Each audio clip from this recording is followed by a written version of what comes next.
If we could, just want to remind everyone to please turn off your cell phones to vibrate or off, please. The regular meeting of Desert Community College District is called to order. Dr. John, can you please lead us in the Pledge of Allegiance? Thank you. Pledge allegiance to the flag of the United States of America and to the republic for which it stands, one nation, under God, indivisible, with liberty and justice for all. Thank you, Fred.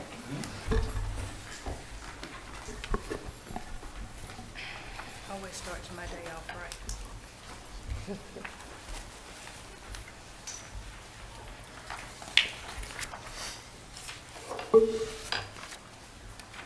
Roll call. Please roll call. Trustee Estrada, Present. Trustee Yant, Present. Trustee Stefan, Present. Trustee Broughton, Present and pleased to be here. That was good. Trustee Wilson, Here. Trustee Sanchez. Present and excited and thrilled. Okay. The board meeting pursuant to Government Code Section 54954-2B2, the board may take action on items of business not appearing on the posted agenda upon a determination by a two-thirds vote of the board, or if less the two-thirds of the members are present, a unanimous vote of those present, that there is a need to take immediate action, and that the need for action came to the attention of the local agency, subsequent to the agency being posted as specified. Are there any additions, corrections, deletions to the agenda of August 17th of 2016, excuse me, I'm going beyond. Getting ahead there. I'm going ahead. Too excited. There are not. There are none? So the agenda stands as confirmed, as presented. The board will now recess to close session from 9:35 to 10:15. The board will convene open session at 10:30.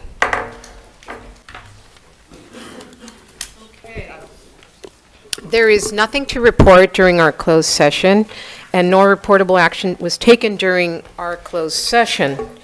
I just received now public updates. I'm sorry, Dr. Kinnaman, I think it's your turn now. Go ahead, Yes. and you will be presenting a certificate of appreciation. Yes, I've got a couple of items here. First, I'd like to present a certificate to a gentleman that's in the audience. And I'm going to read a little bit about him first. We've got with us council member Larry Spicer. He was reelected to the city council on November 4th, 2008, and served as mayor from December 2008 to December 2009. Prior to his election, he served on the city's planning commission from 2000 to 2005 and on the architecture and landscape committee from 1999 through 2000. He currently serves on the Indian Wells Finance, Grants and Aid and Marketing Committees, the Coachella Valley Mountains Conservancy, and the Jacqueline Cochran Regional Airport Commission, and Coachella Valley Association of Governments Homelessness Committee. You are busy. Yeah, I was just trying to get him to do something else for us. He's active in community service throughout Coachella Valley. Councilmember Spicer recently completed a 2-year term as chairman of the Board of Trustees of the Living Desert. He is a past president of the Palm Desert Chamber of Commerce, a former director of the Desert Chapter of the Building Industry Association, a member of the board for the Family YMCA of the Desert, a volunteer pilot for Angel Flight, and vice chairman of the Palm Springs Airport Commission. Councilmember Spicer is retired from the real estate industry. He has held several senior positions for land development and construction companies in Southern California. He is also a registered professional engineer in California and Florida and a former member of the Urban Land Institute's Recreational Development Council. A former U.S. Air Force captain and fighter pilot, He also received a bachelor's degree in industrial engineering from Stanford. He and his wife Patty have lived in Indian Wells for 36 years. They have 3 children and 5 grandchildren. And we appreciate his service here because he served on our committee, our oversight committee, from September 2012 to June 2016, and he was the chair of the committee for a year, September 2014 to 2015, and that's our Citizens Bond Oversight Committee for our facilities bond. So, Larry, we appreciate you, and I'd just like to present you with a certificate.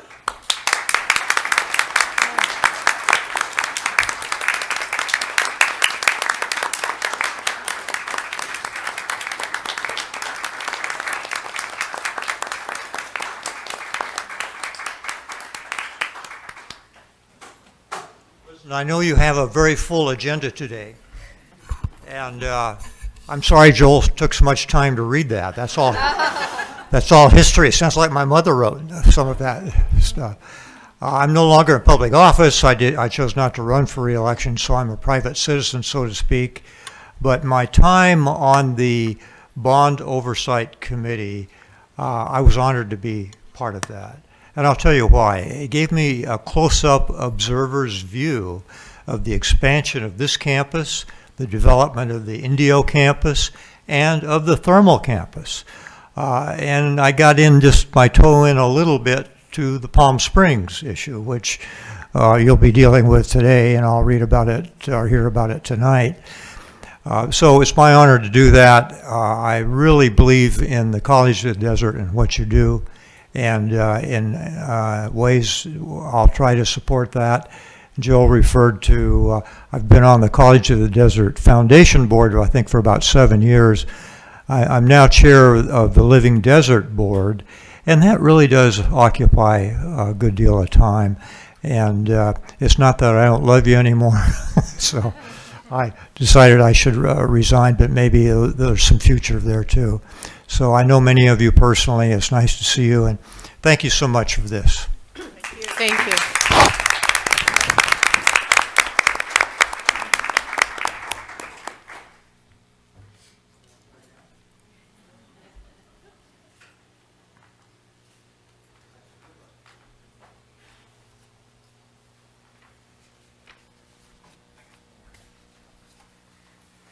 So just a couple of other public updates that are pretty exciting. I want to applaud staff for the work that they've done. We are opening up classes at a new site in Desert Hot Springs. You know I was going to say. And most of you, if you take the newspaper, would have received this over the weekend. It's got contact information on it, but on the back it also has a list of the course offerings that are being offered at that location. In addition, we received a federal grant to assist students in middle school through college in the Desert Hot Springs area. It's a TRIO grant for about $1.2 million. And so that's very exciting and should significantly make a difference. And I've got copies of a press release that went out on that, if you don't mind passing that down. And then I think most of you probably saw this back on the back counter. This was just a wonderful historical piece that Denise Goldsby did for the Desert Sun. And it really shows the rich history with a timeline of College of the Desert. And I'll say, when I got my paper and got my coffee over the weekend, last weekend, I sat and I read every line, and it never made me more proud of being affiliated with an organization when you really let yourself get into the context of the rich history. And so we provided copies of that for everybody back there in the back, and if we ran out, we can get some more and put back there. So I've got copies of this also for the board if you care to have that. I know you care to have that. And then I'll save the other 2 items for my report. Okay. Thank you. Thank you. At this time, we wanted to read a proclamation. Proclamation, Isaiah Estrada, our student trustee. Thank you. Whereas Americans of Hispanic heritage have a sophisticated ancestry which dates back hundreds of years, exploring and settling in our country before the War of Independence, and whereas they brought with them a deep commitment to family and community, a strong work ethic, and an unwavering belief in the American dream, and whereas in a nation that derives so much strength from cultures and races, Hispanic Americans are a thriving force in our society and a vital part of our economy. And whereas we recognize that the success of our nation is closely tied to the success of our citizens of Hispanic heritage, who are a large and increasing segment of our population, now therefore be it proclaimed that the Board of Trustees, faculty, staff, and students take this opportunity to honor Hispanics for their many valuable contributions to this great land, and be it further proclaimed that the Board of Trustees of Desert Community College District are pleased to recognize September 15th through October 15th as National Hispanic Heritage Month. Thank you. Thank you.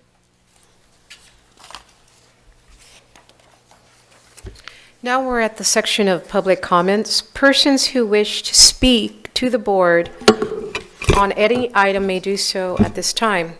There is a time limit of 3 minutes per person and 15 minutes per topic, unless further time is granted by the board.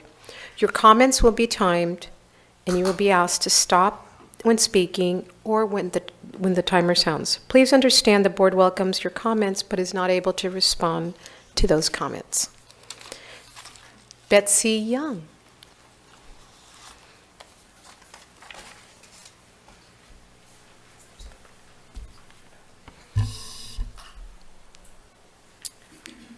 Good morning. Good morning. My name is Betsy Young. I'm the interim director for the College of the Desert Alumni Association. It has been a fulfilling 6 months for me in my current position, and I feel fortunate to have met so many wonderful people and community partners. I feel proud when I'm out representing the College of the Desert Alumni Association and carry a positive message with me about our passion for student success. To breathe. Representing the Alumni Association, I have attended the following events. Palm Desert Rotary. I attended my first meeting on March 10th and have attended twice a month since then. On June 16th, I was honored to be inducted as a charter member of the Palm Desert Sunset Rotary Club. Multi-Chamber Mixer, March 22nd. Spirit of Rotary Awards, March 29th. The Maintenance Appreciation Lunch on April 29th. Desert Best Friends Closet Charity Event on April 5th. State of the City and DHS on April 7th. CVB Mixer on April 20th. I'm almost done. Congressional Art Competition May 4th. Spring Play Alumni Membership Event on May 1st. The Dr. Carry On Scholarship Awards on May 20th. COD Transfer Recognition Ceremony May 19th. COD Graduation May 27th. And the Alumni Pathway Scholarship Awards on June 10th. We have been working on updating our membership lists, improving communication, and our outreach efforts to strengthen and increase our membership. Plans are underway to evolve our membership events for this year, bringing alumni together to engage with current student success efforts and establish networking opportunities. We have added almost 50 memberships over the last few months. Alumni Association board members are happy to explore opportunities to broaden communication and renew our relationship with the Board of Trustees. We are exploring options related to your question about participation on the Alumni Board. These include having a seat dedicated to a trustee.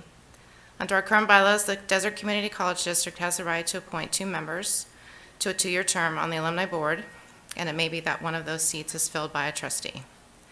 We also have non-voting memberships, and we welcome the regular participation of a trustee at our meetings. We are encouraged that we can all work together on our common goal of supporting student success at College of the Desert. Thank you. Thank you. Thank you. Next on the list is Ron Hallett.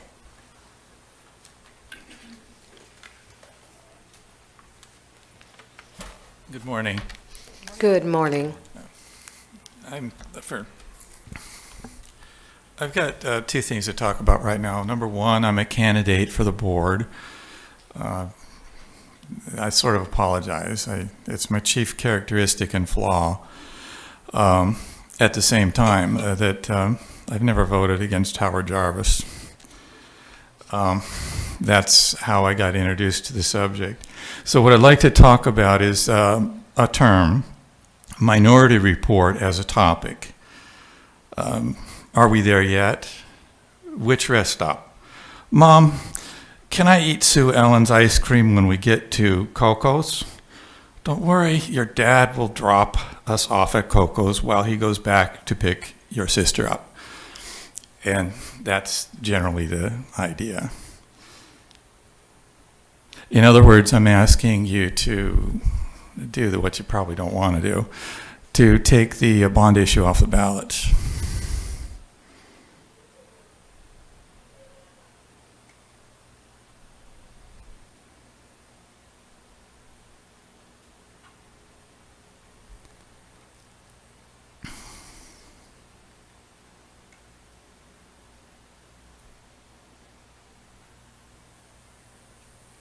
Thank you. Okay, next on the list, Tony Mazzoni.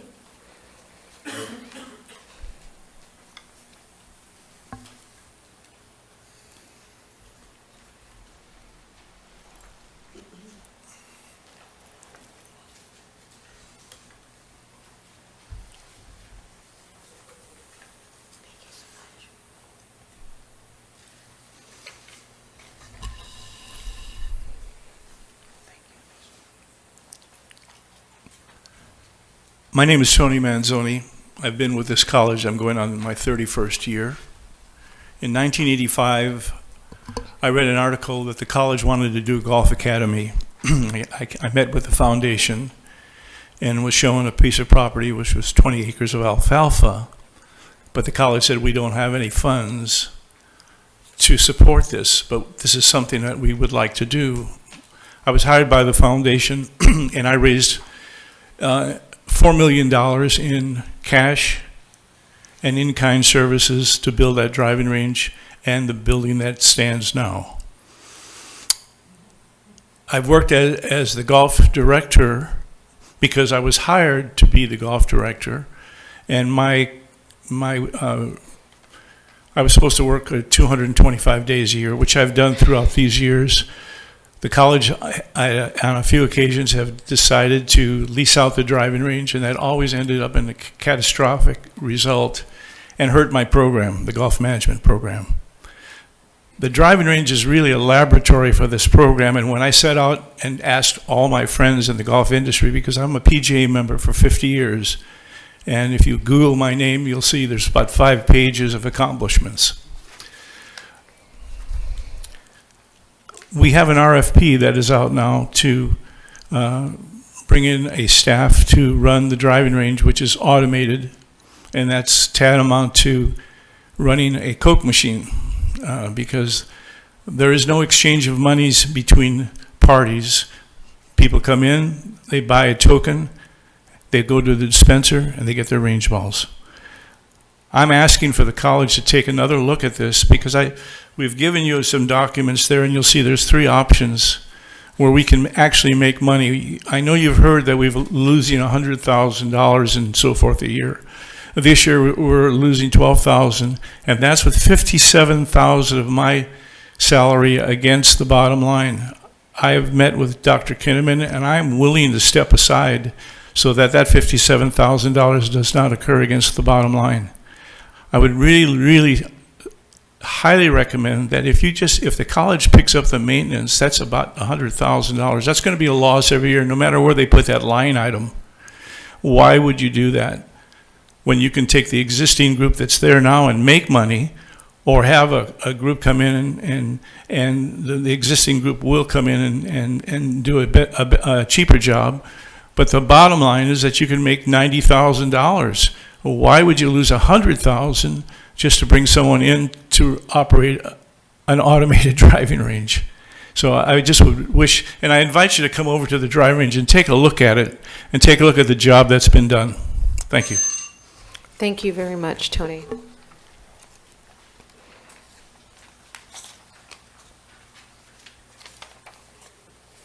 That concludes our public comments that I have here. Dr. K, are there any more public comments, Leanne? Not perfect, thank you. So, introduction, Dr. Kinnaman, of our new staff and faculty members. Great. First, I'd like to introduce Brandon Topher, Director of Maintenance and Operations. Brandon, come on up here.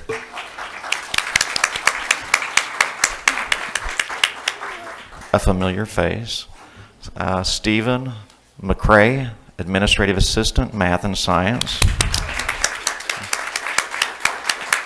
McCrary, sorry, Stephen. Okay. Patricia Espinoza, Interim Director of TRIO and Upward Bound. Monica Lopez, Counselor, General Counseling. And Frank Ramirez, Career Counselor.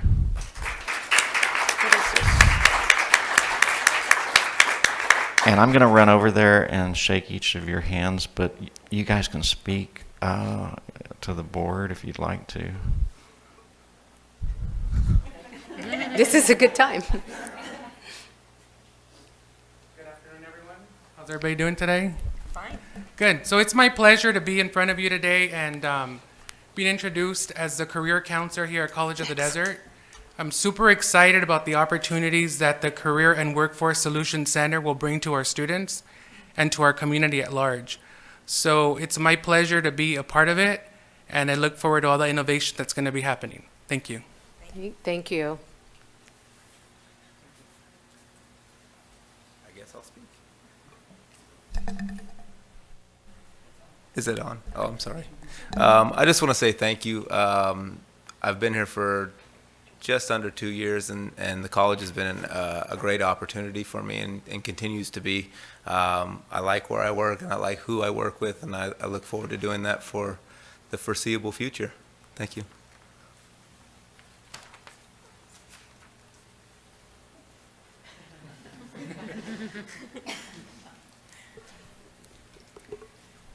Good morning. I started at College of the Desert 5 years ago. It was 5 years in July as an admissions and records specialist, and with a goal in mind to one day be a tenure track counselor, and the day has come. So I'm very happy, very excited, and I thank you all for the opportunity.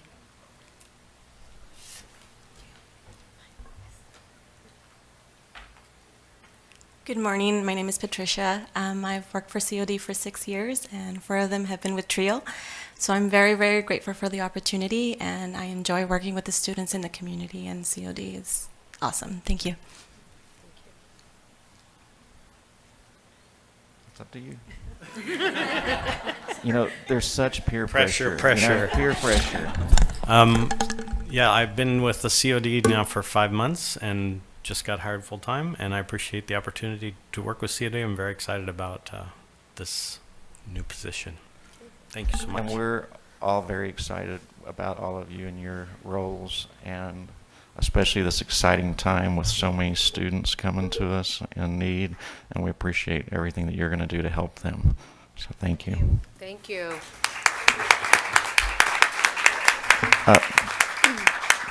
Madam Chair, I was looking at item 8 on minutes, and I think everybody's aware that I've got some transition going on in my office area with Angela moving on to bigger and better things, and so we have not finalized the September meeting minutes. Oh, I'm sorry, July, and so we'll bring them to September. Okay, Thank you. Now we're in the item 9, reports. ASCOD.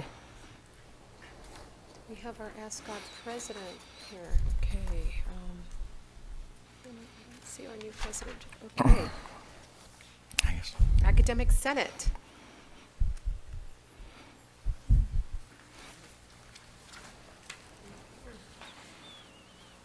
College of the Desert Faculty Association, Denise.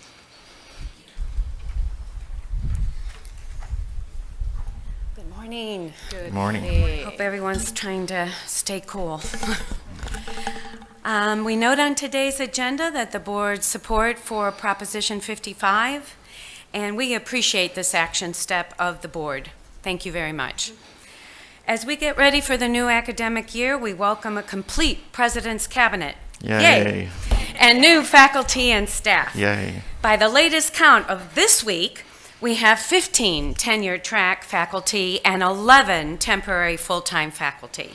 This is certainly significant and will help to support the faculty obligation number, better known as FON. The 2 grievances that were reported in July have been resolved, and we appreciate the efforts involved in resolving them.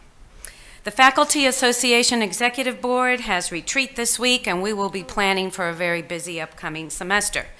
We look forward to meeting with the new faculty hires, providing them support as they become familiar with COD, our contract, and of course the tenure review process. Everyone is going to be very busy. The college is in a unique historic stage. While we are expanding, we are also mindful of the long-term contributions of faculty and the signature programs that they have developed. The board received a presentation about salary compensation from the Collaborative Brain Trust consulting firm, and of the strengths of College of the Desert that were noted in the report was the longevity of the faculty. 2 years ago, I brought before you faculty who have been here 30 years. They include Jeff Place in agriculture, Chef Benno in culinary, Steve Dostal in mathematics, and Tony Manzoni of the golf management program. Today in particular, on behalf of the faculty, I would like to acknowledge the summer retirement of Chef Steve Benno and Dr. Victor Rios.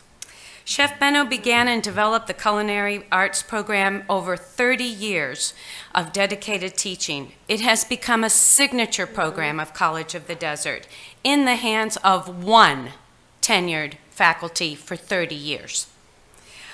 I did not have the opportunity to experience the food service cafe run by the students. But over the years, I have worked with Chef Benno and his students in planning Day of the Dead activities, receptions at the art gallery for the Rumi poetry and music events. Thousands of students are working in hospitality industry in this valley and beyond because of the dedication of Chef Benno. We will miss seeing Chef and his hat walk across campus quietly, deliberately, on his way to class, to his students, to the joy of learning in the kitchen, his passion. I have been very privileged to work with Dr. Victor Rios, professor of sociology for over 17 years. Hundreds of students and dozens of faculty have benefited from his insightfulness, his ability to listen, and his depth of knowledge, whether it's in a learning community that I had a English 1A and Intro to Soc with, the classroom, or as a seed code leader. We know that Dr. Rios has been instrumental in bringing attention to diversity issues here at College of the Desert. We, the faculty, have nominated Victor several times as Faculty of the Year. And he smiles and he declines. But we appreciate and acknowledge his quiet guidance, his collegiality, and his mentorship. I personally invited Dr. Rios to be on my tenure review committee, and that started our 15-year friendship, and I will miss him very much.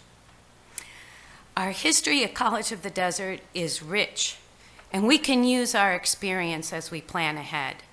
We will need succession planning, and we will need to be more respectful of including those with our history in our dialogues. Unfortunately, the issue of the Golf Center continues to be an example of lack of communication and inclusion. It's very difficult to understand how the district sees this costly and disruptive process as beneficial. We urge the board to have a study session and include the director of golf and the principal affected parties. Thank you. Thank you, Denise. At this time, the College of the Desert Adjunct Association, Robert Holmes. Oh. Thank you. Sorry, Robert. That's okay. I looked at that. Members of the board, Mr. President, glad to be here today as we kick off the new semester. Earlier this summer, an issue came up around revised workloads for non-teaching faculty and the negative impact it would have on adjuncts by reducing their workload proportionally. This caused a great deal of anxiety on the part of the affected adjuncts. It turned out to be misinformation and was cleared up quickly thanks to the involvement of Drs. Neary and Ralston. We would like to thank them for their efforts in obtaining a speedy resolution. Another potential problem was quickly resolved over the issue of paid office hours during summer intersession. Thanks to Dr. Kinnaman, adjuncts are now paid for intersession office hours just like full-time faculty. Given the large percentage of adjuncts teaching during intersession, this decision makes faculty more accessible to students and thus giving them a better chance at student success. Many adjuncts have participated in the transition to Canvas training and are ready for teaching online and using Canvas for on-site classes. Due to the transition of a new leadership in human resources, we have not been able to begin negotiations on stipend language for a collective bargaining agreement, which was sunshined with you in May. We hope to begin this process soon as we currently have no contractual language regarding the administration and awarding of stipend opportunities for adjuncts. Once again, we will be offering 3 flex sessions on shared governance, adjunct issues, and writing self-evaluations. We'll also host welcome back coffee and pastries each morning of flex and hope that members of the board and the administration will drop by to say hello. Here's hoping that all will have a successful fall semester. Thank you. Okay, Nauro, CSEA.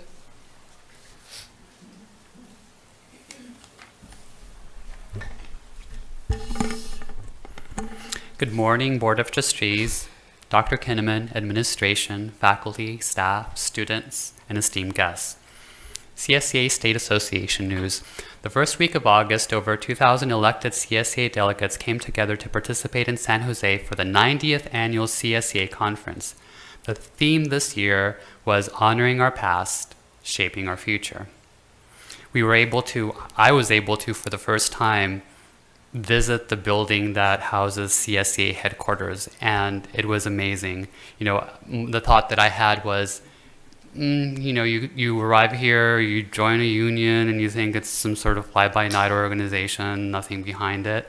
But it's just amazing to see the organization that actually is housed in that building, from accounting, all the various different things, and chief legal counsel, and to actually meet the people that we've talked to for years and years, simply amazing.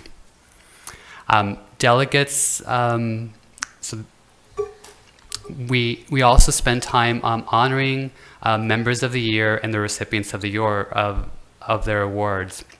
And we also spend time celebrating the White House recognized for the first time ever school support, and they called them Champions of Change. It was really great because of the 3, 2 of the 3 were from community colleges, which was great because, we usually think of CSEA as K-12. One was from San Jose Evergreen and the other one from Yosemite.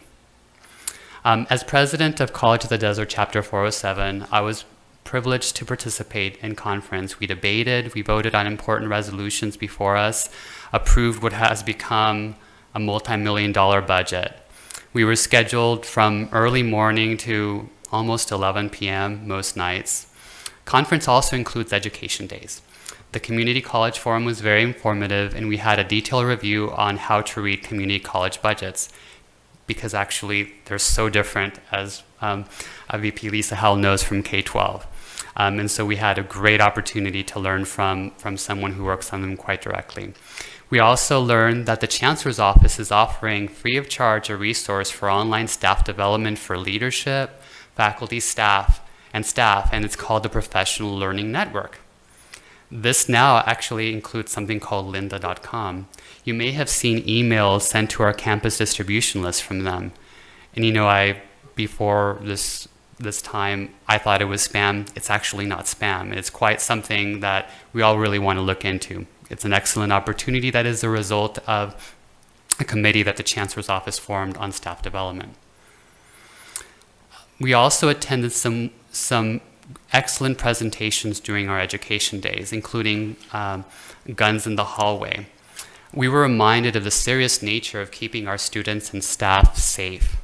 Highlights that I noted to bring back for my group and for all of us is the importance of situational awareness, being aware of where we are and what's going on, and also the importance of having monthly training so that our reaction becomes something that we can do without thinking. CSEA urges the administration and the board to fully staff the security department with permanent security officers. We will be reviewing a recommendation also from the reclassification committee and hope to be sure to adequately compensate security officers so we can attract and retain security officers that will become and stay a part of our family. On a related note, CSEA has concerns regarding the status of security officers scheduled for work in Mecca Thermal, and we have asked HR to review and correct the status, and if as appropriate, make the on-call officers that are there permanent bargaining unit members, and that's under review. Again, regarding reclassification, our contract outlines a process for members to request a review and reclassification of their job descriptions and pay ranges. This year, the committee reviewed 3 requests. They include security officer, public relations technician, laboratory technicians, both auto and agricultural science. When these requests result in changes, these are then negotiated and then come to the board for approval of the job description, which is a part of our contract. We'll be working with HR to complete this work soon, and we will be sure to, if appropriate, compensate retroactively as the contract shows. We thank the board for the resolution that they're to review today on Proposition 55, and we hope that you, along with all of us, will have a great year. Thank you. Thank you. Okay, I don't see Jim Homer from the foundation, or is Peter? Do we have a report, Dr. Kamen?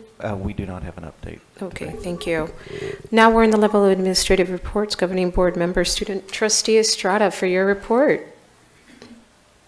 Yes, I attended the Ask God Student Senate Transitional Retreat, where I got to review the Brown Act and Parliamentary Procedure and Robert's Rules of Order with Carlos Maldonado. I also got to meet the incoming new student Senate members, so I hope to have a good year with them.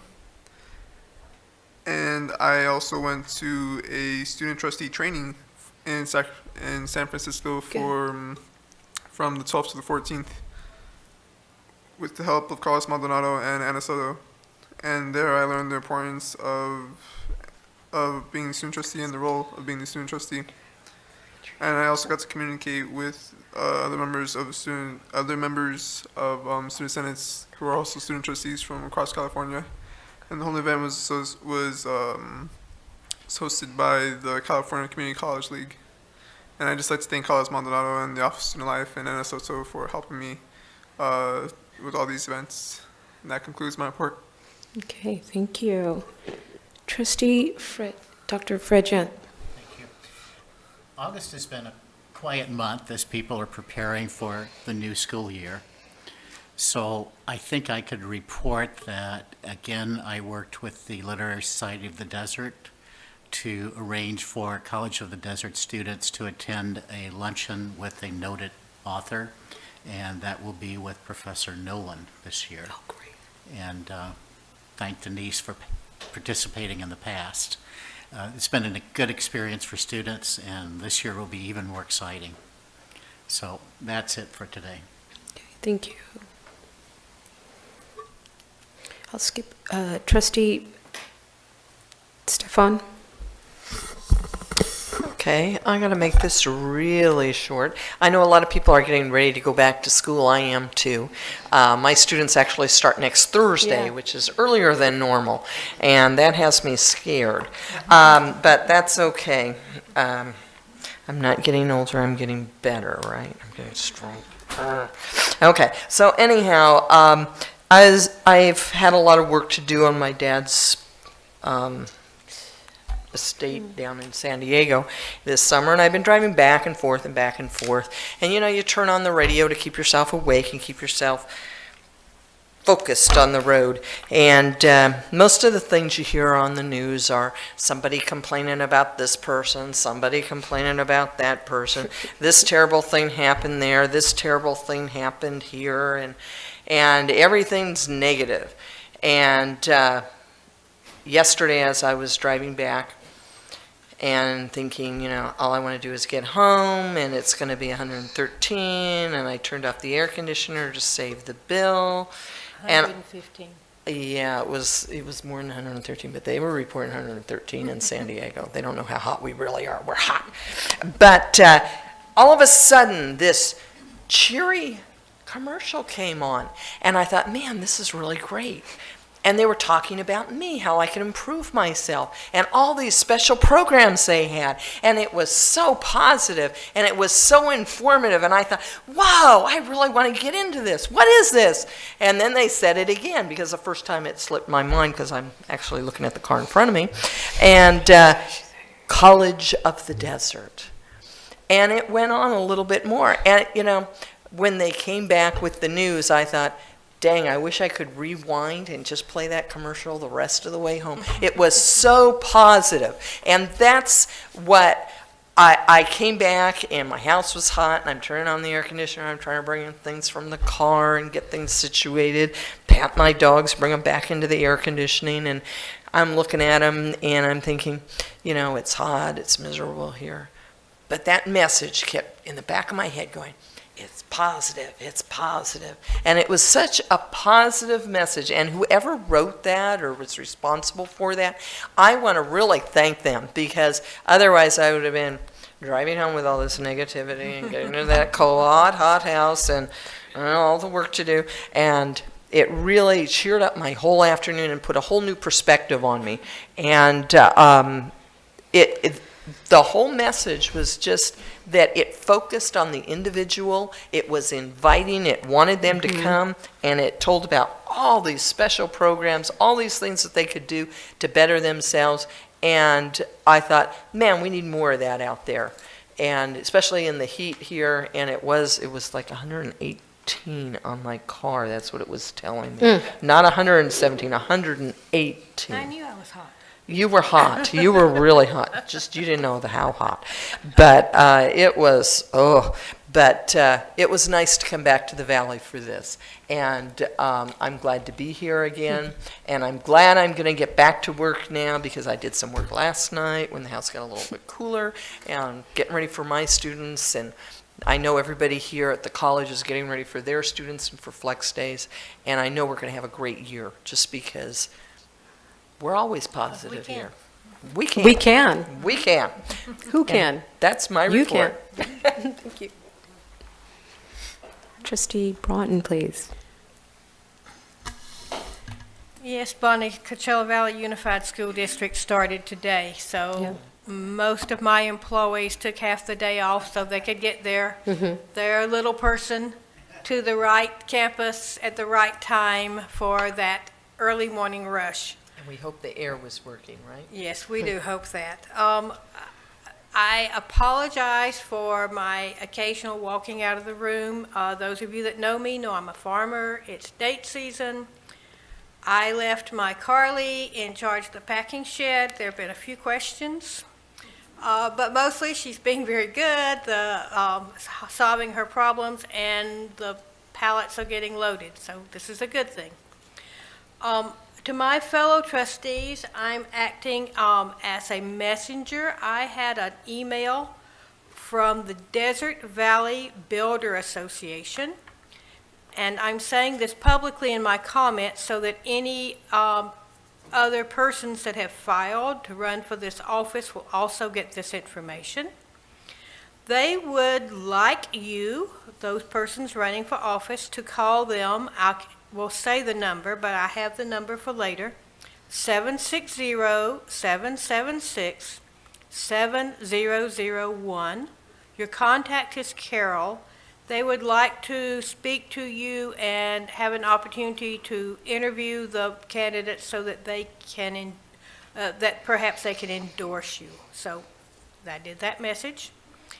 Bonnie and I were asked to act as a committee for the trustees last month. It was date season for me, and Bonnie had some things that she needed to do, so we're very grateful that there's such a thing as email. We're compiling a list of organizations in the valley that we trustees feel would be important for either us as trustees to belong to, or we're beginning to believe it would be more appropriate if the College of the Desert had a membership, and we in fact were just occasionally went to these meetings, and that other people within our college campus community had an opportunity to attend those meetings. So we're working at compiling that list. I passed out a draft today. Mary Jane's already given me some feedback. I'll be adding in the feedback that my fellow trustees give me, and I'm going to pass a list down to my student trustee too. I would like his opinions. We'll recompile the list. I'll send it to Leanne and ask her to please redistribute it. I did explain to that very nice lady I talked to at Desert Valley Builder Association that no, in fact, I couldn't give out personal contact information for my fellow trustees because we actually work very hard at not communicating inappropriately and breaking the Brown Act. But I would be happy to give out that information in a public way. I can see that we are doing great things. Our college is. I saw between the time that EDGE ended in Indio and when I drove by the campus in Indio last week, suddenly we had new classrooms. Lovely new classrooms. Oh, yeah. So I think that students will be very happy to have that opportunity. I can see that we're moving, I can see through the paperwork that we're moving forward with our wet labs and that East Valley campus. We continue to have conversations with community members about how we can better serve that East Valley community, and hence, using some of those same techniques, better serve the rest of our district. I'm very proud that our nursing program graduated some vocational nurses, that they were pinned just last week. And I had the opportunity to actually attend the EDGE celebration. That program has grown exponentially. It is just amazing.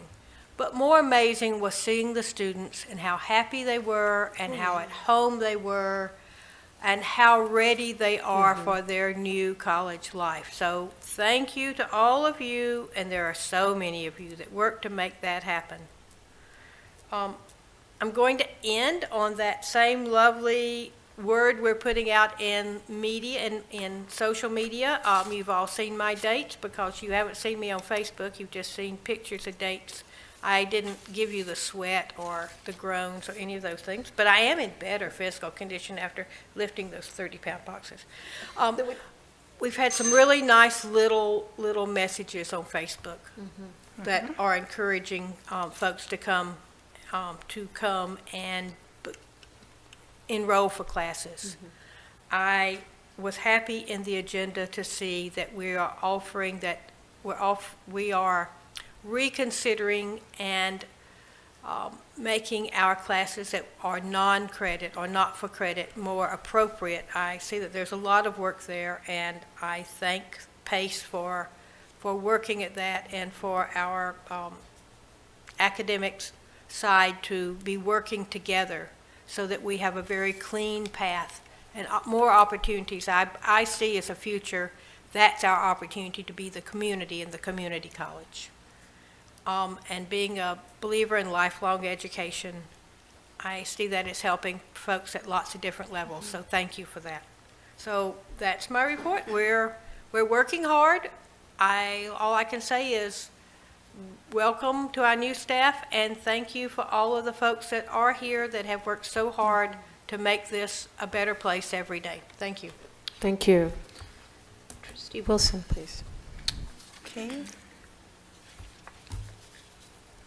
Yesterday was my mom's 92nd birthday. Saw that on Facebook. Nice. So happy birthday, Mom. I also attended with my colleagues the EDGE celebration, and just really want to thank President Kinnaman and staff, Dr. Neri, for all the good work done. Yeah. That's an amazing program. What a difference it makes for our students, and just the great work that that program does. I'm so proud to be associated with that program. Good work. Also attended the LVN pin ceremony. We only had like 16 graduates, but what a wonderful ceremony and a great program, and want to thank the nursing division and all those folks that work hard to put those students through. And I tell you, they sure go through a whole lot to be LVNs. So congratulations to them. Other than that, I've been out in the community promoting the bond that has been placed on the November ballot, and I know that my colleagues are doing that as well, and look forward to the starting of school shortly. So that concludes my report. Thank you. Thank you. Now, to begin, I just want to thank everyone who put on the Summer Edge program. What we saw there was a family. What the College of the Desert does here, that all of you do, that we all do, is to affect the lives. What better way when you see a mother of one of our students graduate from that program?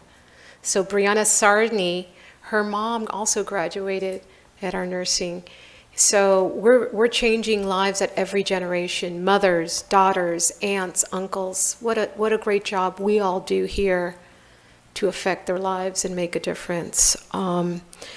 We just want to mention one of the quotes from one of the students that graduated. It was very impactful for me, representing Desert Hot Springs. He was a student, Eduardo Delgado, a graduate of Desert Hot Springs High School, who completed the College of the Desert Summer, and he said, "I want to thank you for that second chance." That is what we do here at the college. Another person we heard from was Melissa Casas, another student from our that graduated from our Summer Edge.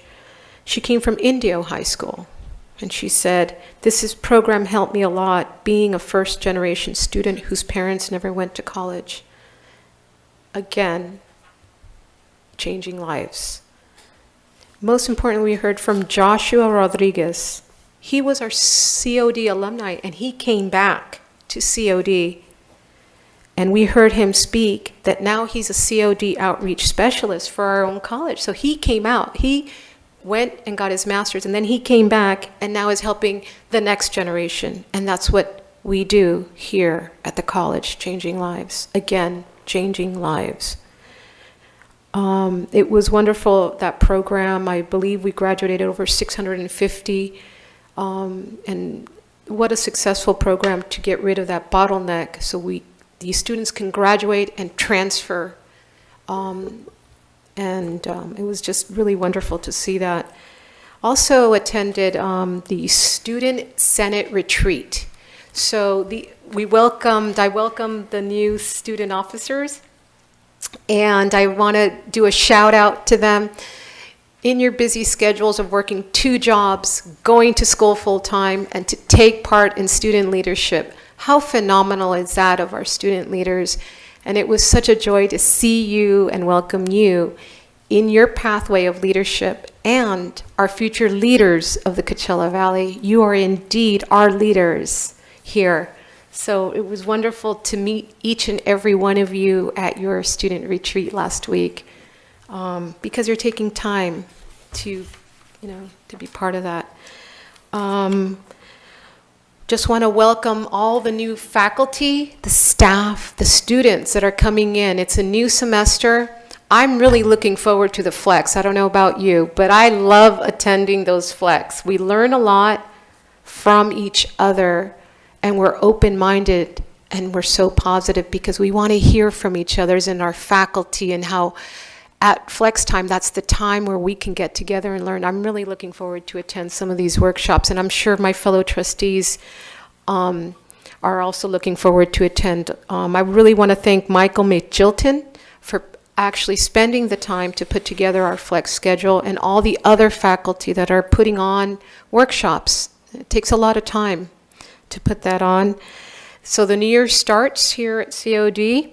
We're all excited, but I'm going to be a little selfish, if I may, take this time and quote, "Who can?" And we all should say, "You can." So once again, who can? You can. And that is the message that I want to give to the Coachella Valley, our faculty, and that's what we do every day. Kudos to our College of the Desert. I have to say this, for our classes at Desert Hot Springs. I really want to thank everyone that was involved. It takes a village to put this on. Dr. Kinnaman, the deans, everyone involved, faculty, the administration, the classified. Lisa, I mean, if I miss a name, people get offended. So I just want to say, we all know who can and you can. It's for the Coachella Valley and our next generation. Thank you, and that ends my report. Okay. Now we're on to the consent agenda. All items on the consent agenda will be considered for approval by a single vote without discussion. Any board member may request that an item be pulled.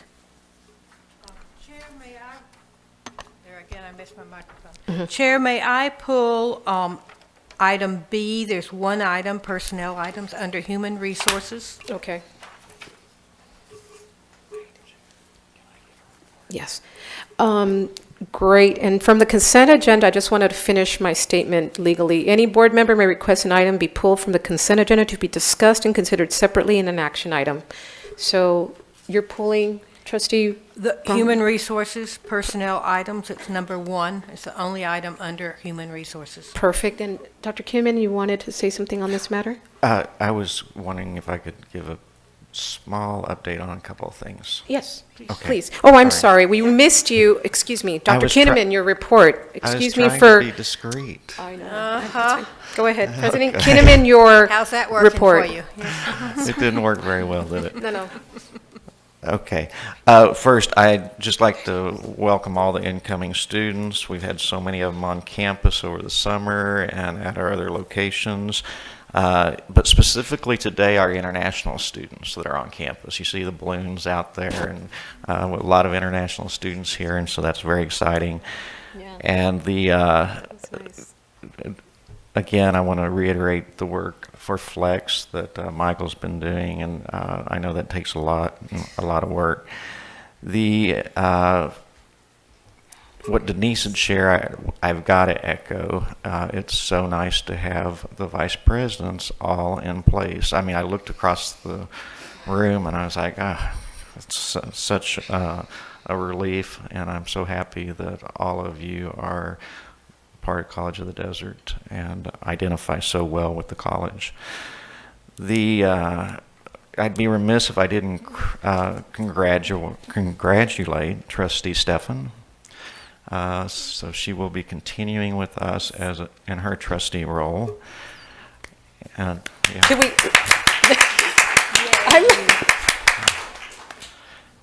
And then one thing I will just like to comment on the board.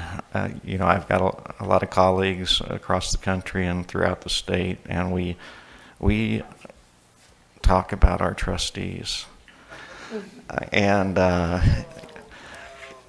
we do, and most I walk away are typically, I won't say most, I haven't ran into one that's not, envious because there's dynamics that occur on some boards that make it difficult, sometimes for the college community, sometimes for the CEO, etc.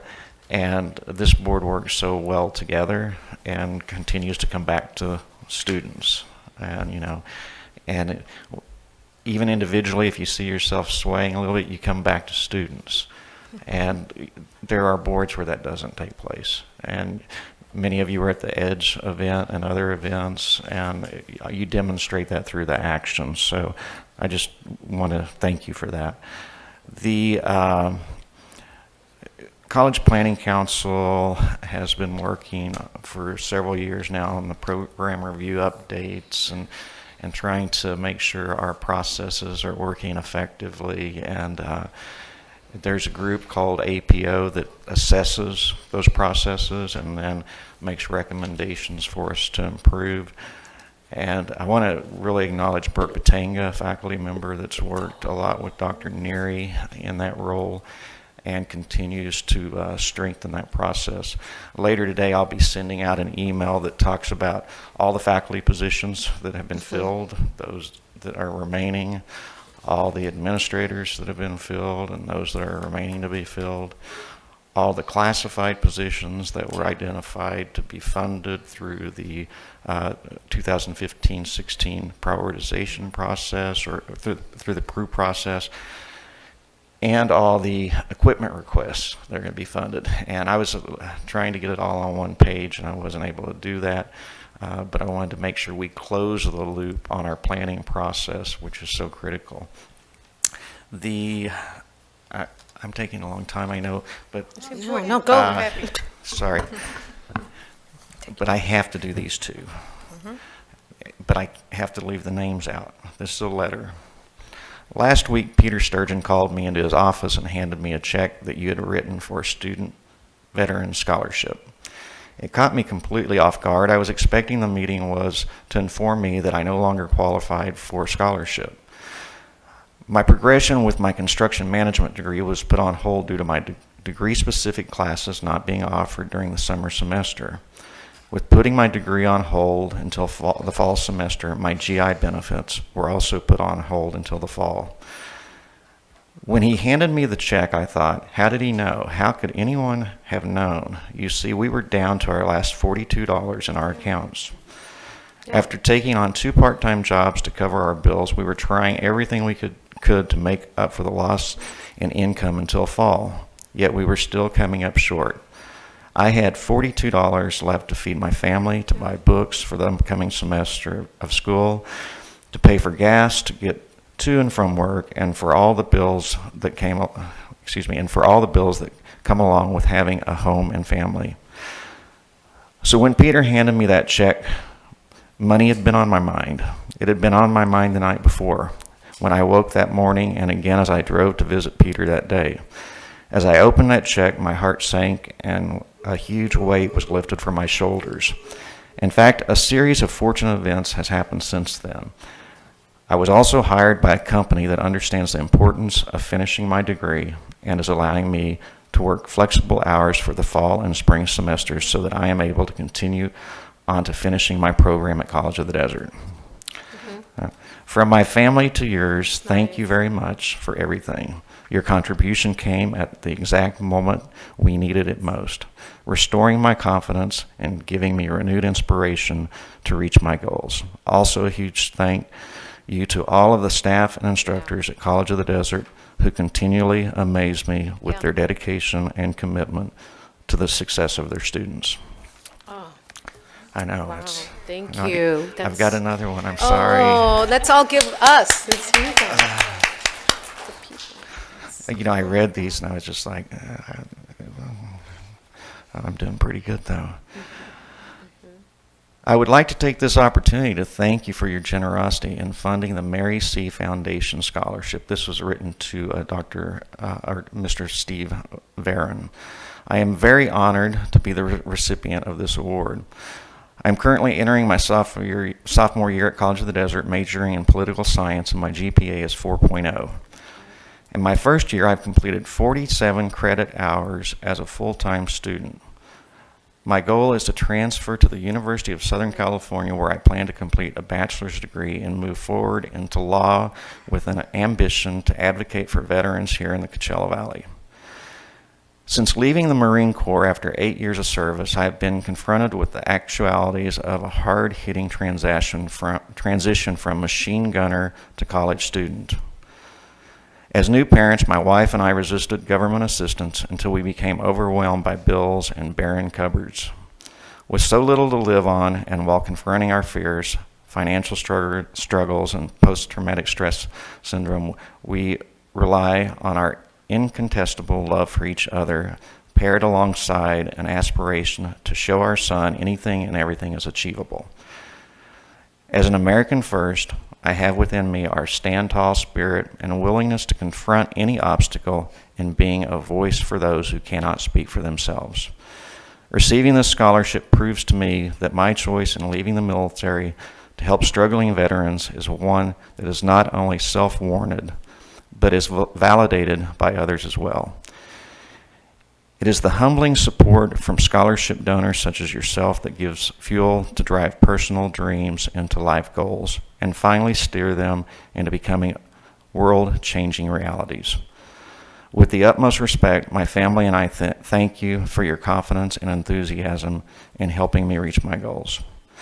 So just a couple of examples of the hundreds and thousands of students that find themselves in similar situations. So I wanted to share those with you, and that concludes my report. Wow.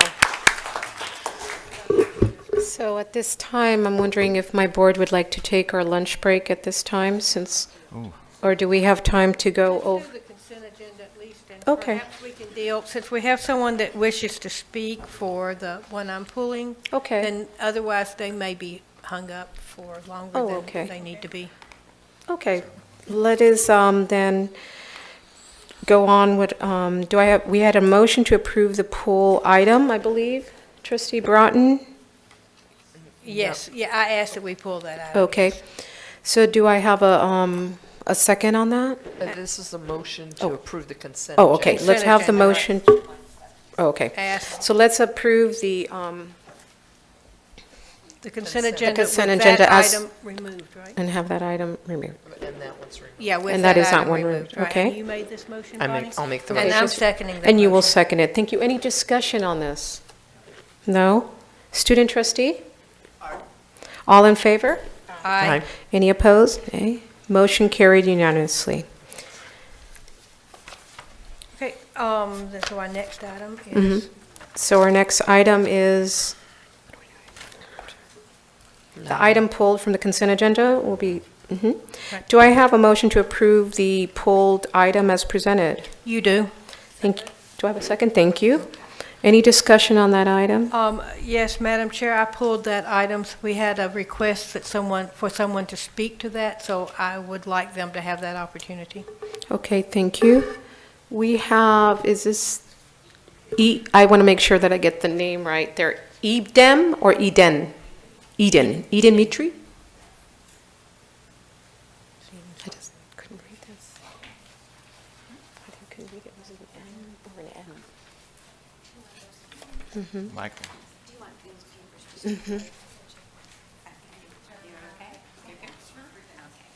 It's a little nervous when everybody does public speaking and participates for the first time, so I'm just trying to be helpful. It's probably because I won't finish.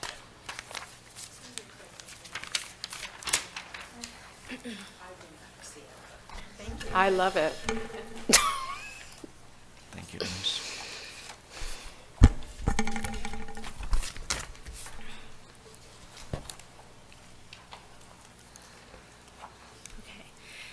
Okay, so good afternoon. My name is Eden Mitri. I've been employed at the College Golf Center for 6 years.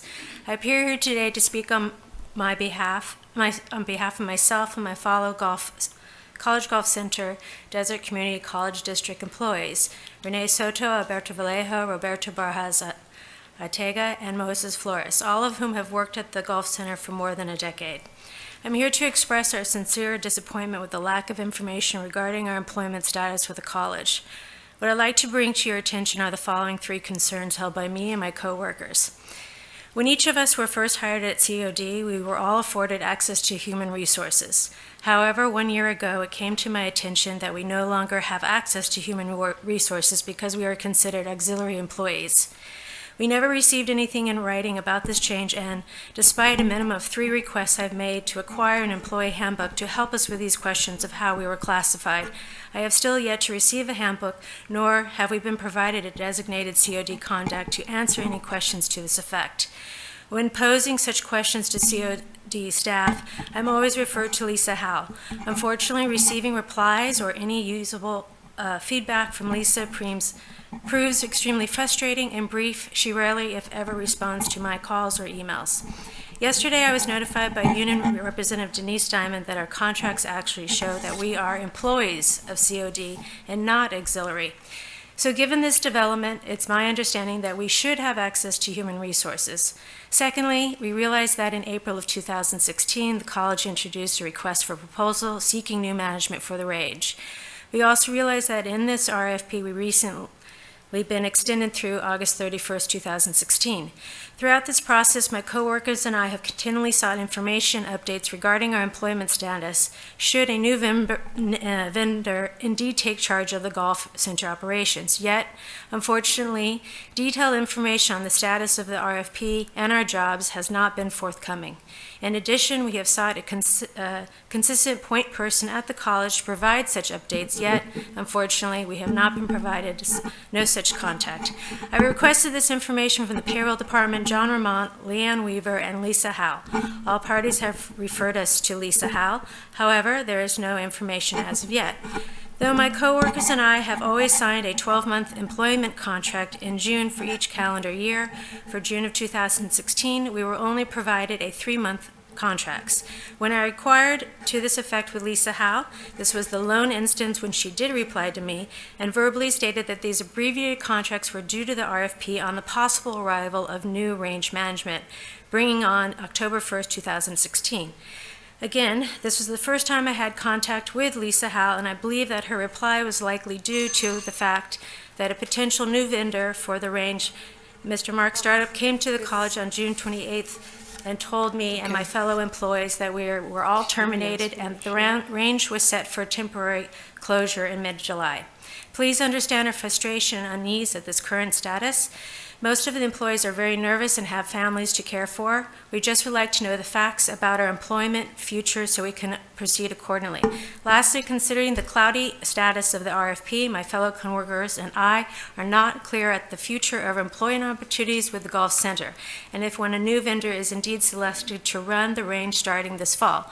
We want it to be known that we all have great interest in keeping our jobs and staying on with new management. However, we have been provided no updates or information concerning the likelihood of our respective jobs, nor have we been informed of the protocol of our dismissal, or if the new range vendor would be arriving with his own staff in tow. Speaking for my coworkers and myself, we would greatly appreciate an immediate clarification of this known. And I thank you very much for your time. So, Madam Chair, we can't actually reply to her comment. All we can do is to thank her for putting her concerns forward. Okay. Thank you.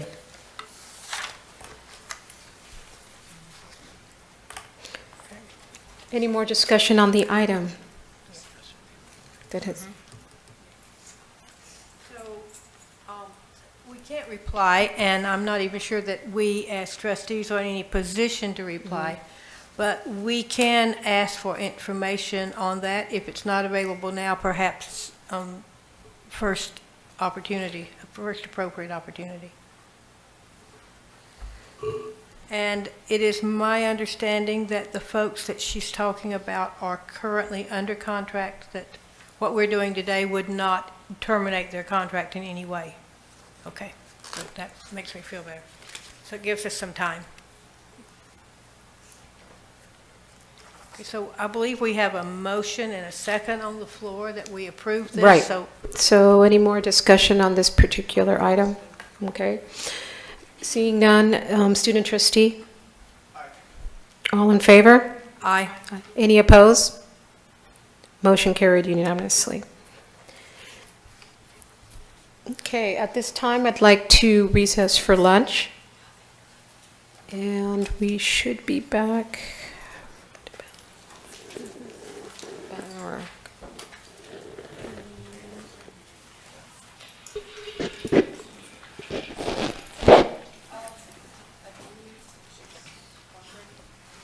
So we're recessing for lunch to about 1:30. Thank you.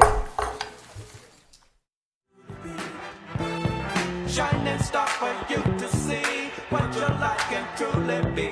Shining star for you to see what your life can truly be. Shining star for you to see what your life can truly be.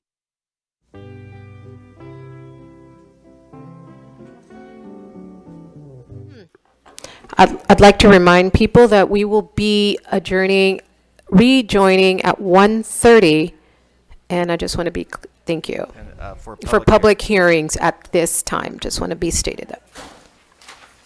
In closed session, a motion was made by trustee Broughton, seconded by trustee Bonnie Estefan, to authorize President Kinnaman to enter into the following employment appointments and actions. Number 1, Dr. Kelly Hall Ederman, Dean, School of Arts and Sciences, August 17th, 2016 through June 30th, 2017. Number 2, Carlos Maldonado, Ederman, Dean of Enrollment Services, effective August 17th, 2016 through June 30th, 2017. Number 3, Julia Roberts Breyer, Executive Administrative Assistant to the Superintendent, President, and the Board of Trustees. Number 4, Sally S. Excuse me if I say your name wrong, Kalpakoff, Mathematics Faculty, effective August 22nd, 2016. Jorge A. Perez, Mathematics Faculty, East Valley Campuses, effective August 22nd, 2016. Recruitment of Director of School Relations and Outreach. The motion was carried, 5 members voting in favor and 0 members voting no. Motion carried 5-0. If I have no objections from our fellow board members, we'll go directly to administrative item C1 and then return to B1 afterwards. So let's begin with administrative services. C1. This item is continuing the hearing from July 20th, 2016 to consider the adoption of a resolution of necessity authorizing the district to commencement on an eminent domain proceeding to acquire the Palm Springs Mall property located at 2365-2475 East Tahquitz Canyon Way in Palm Springs, California, for the College of the Desert West Valley Campus Project. District Council will explain the nature and the scope of this hearing. District Council, James. Good afternoon. This is a continuation of the public hearing which was opened on July 20th of 2016. The hearing was continued to allow the property owner an opportunity to consider a summary basis of appraisal, which was in support of the offer to purchase made by the district in April of 2016. A copy of the offer letter and the summary basis of appraisal were provided to the owner and its legal counsel at the July 20th hearing. Since that time, we received a letter from the property owner requesting or offering to settle the matter for $18 million, and we have followed that up with a request for additional information supporting the $18 million. In addition, we received a letter from the legal counsel for the property owners on August 10th requesting to be heard at this public hearing. During the public hearing, the board needs to consider 4 elements which were discussed with you last time. First, whether the public interest and necessity require the proposed project. Second, whether the proposed project is planned or located in a manner that will be most compatible with the greatest public good and least private injury, whether the subject property is necessary for the proposed project, and whether an offer to purchase pursuant to the government code was made to the property owner. I reiterate, I made this point at the last meeting, that the amount of compensation to be paid for the subject property is not part of this hearing and not decided as part of the resolution of necessity.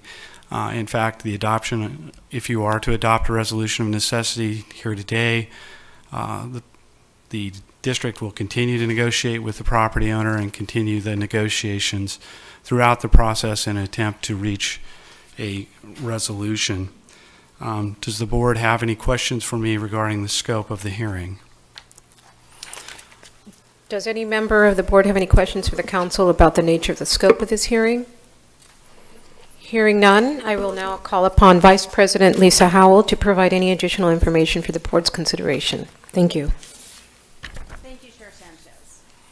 Included in the agenda today, you will find a comprehensive staff report which addresses all of the items that council has indicated. With that, I'd like to provide you a summary of last meeting, since this is a continuance. At the last meeting, you had a PowerPoint and a comprehensive presentation, as well as items entered into the record, which were the economic impact report and the draft project master plan. So we talk about what is eminent domain and why is Desert Community College District taking this action. Eminent domain, we know, and we talked about last time, is used only as a last resort. The project for which the property is to be acquired is deemed necessary for the interest of the public, and it will be located where it will offer the greatest public benefit with the least private detriment. This occurs only after an offer to purchase the property has been made. Multiple offers have been made. Multiple offers were offered on May 20th, 2014, March 19th, 2016, and April 26th, 2016. In addition, President Kinnaman sent a personal letter to the owner on July 5th, July 8th, and a follow-up correspondence on July 14th, 2016. The July 20th hearing was continued as a precaution after claims were made that all necessary attachments to the notice were not received by the owner and interested parties. The documents in question were provided at that time. On July 30th, 2016, a notice of the continued hearing was sent to the record owners of the property via first-class mail. Courtesy copies of this notice were also sent to the attorneys and known interested parties. Attached to the staff report are copies of the notices of hearing, or the notice of the hearing, to property owner, and was mailed to the owner and interested parties as indicated. In the staff report, the comprehensive staff presentation on July 20th and the economic impact report and master plan phase 1 project included supporting data and the public interest and necessity required the project. Topics and data included maps of the campuses and locations for our current Desert Community College offerings, population and demographic data, economic data on what higher education can provide to a community, data on educational level by jurisdiction, median household income data, illustrations of the proposed project, current information on the vacancy rates and the Palm Springs Mall and current condition of the premises, proposed phases and programs to be offered, available funding, future funding, potential community partnerships. I'd like to remind us that this site was not chosen randomly. Data supports the location and addresses the community need. Planning and construction can commence as soon as the property is acquired, and it is likely that the entire project, all phases, would be complete within 7 years. A question was raised during the hearing as to why the adjacent vacant land was not under consideration. We can respond today that it does not fit the college need. It's currently zoned residential. It's not adjacent to the high school or proximate to transit. Also, the owner was and is pursuing development permits, and we actually have asked the Director of Community and Economic Development for the City of Palm Springs to provide information about the parcel and provide a general overview of the area. And with that, I would like to call Miss Lori Alayan, who is here to comment on the city development. And we have some slides for you as well. Thanks, Lori. Thank you. The parcel to which Ms. Howell was referring is under private ownership, and at this point, it has been active in the planning department for a couple of years. Back in 2006, which was the height of the market, the property owner came in and got entitlements on the property and then did not actually proceed with developing anything, as was the case with many residential projects that were entitled but didn't proceed during that period of time. Subsequent to the recession, they came back in 2014 and got entitlements updated based upon some changes that they had made to the project and enhancements, and the fact that the market was now much closer to being ready. As recently as last week, the developer came in and submitted a brand new package for architecture because they are planning a residential product that will be a little bit different from what was envisioned when it was originally entitled. The planning department is working with the applicant now, and they expect to be able to take this to the Architectural Advisory Committee and to the Planning Commission within the next 60 to 90 days. At that point, they would be ready to proceed, or in the technical planning terms that I was told this morning by the lead planner, they're ready to go.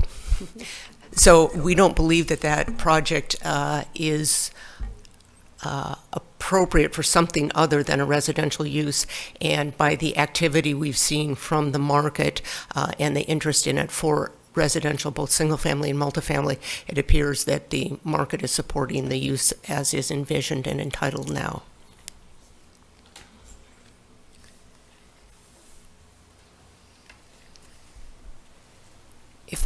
If I may, I had submitted to speak under public comment, and I don't know if I do that now, or would you like me to wait and come back?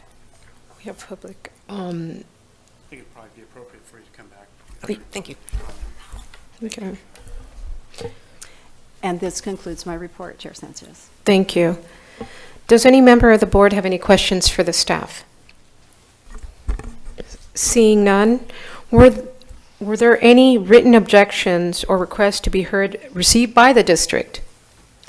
As I indicated, we did receive a written request from the law offices of Palmieri Tyler, who represent the property owner, that was received on August 10th. And in addition, just prior to the commencement of this meeting, a written letter was submitted by Palmieri Tyler, which I've perused, which includes their objections to the adoption of the resolution of necessity. That is part of the record. I would note that in Mr. Leifer's letter, he includes a number of correspondence between himself and me and him. And the only thing that I find missing there is a August 15th email, which I sent to him following up on the request for additional information supporting his counteroffer of $18 million, and I have not received any correspondence from him since Monday regarding that item. I will submit that email as part of the record since his letter includes all the other items. Okay.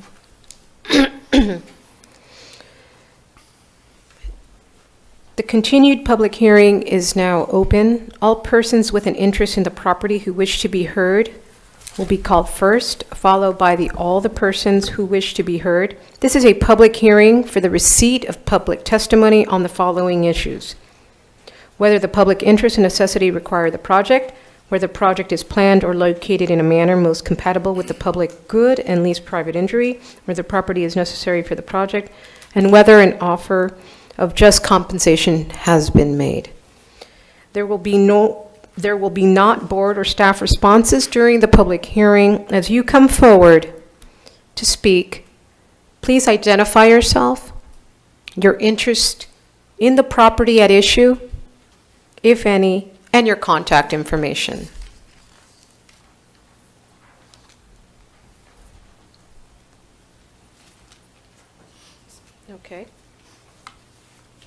So here we have Ron Hallett.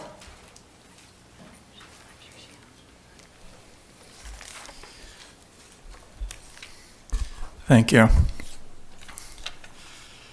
I was just listening, and it sounded to me like my request for no votes on this item is what they were asking for, and that they're representing the owner.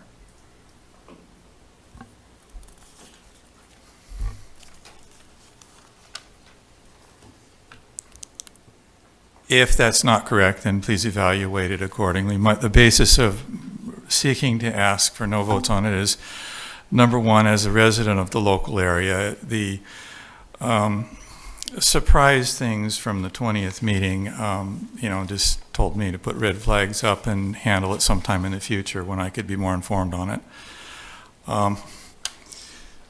Generally, that's kind of like eminent domain is not something that I really feel comfortable with. And I would say fundamentally it's just a feeling that it's a type and a style of doing things that it boils down to this. If you make the owner of the property happy, then I have to go along with whatever the owner of that property says as far as suggesting how to vote on it. Thank you. Okay. Next, Ron Cole of YTC Investment.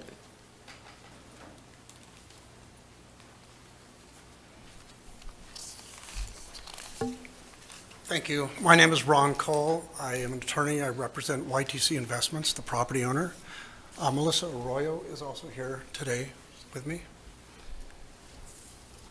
Your attorney indicated that we have provided a letter of further objections. I want to thank you for postponing the action at your last meeting to give us an opportunity to review the summary appraisal statement that accompanied the offer. We have done that.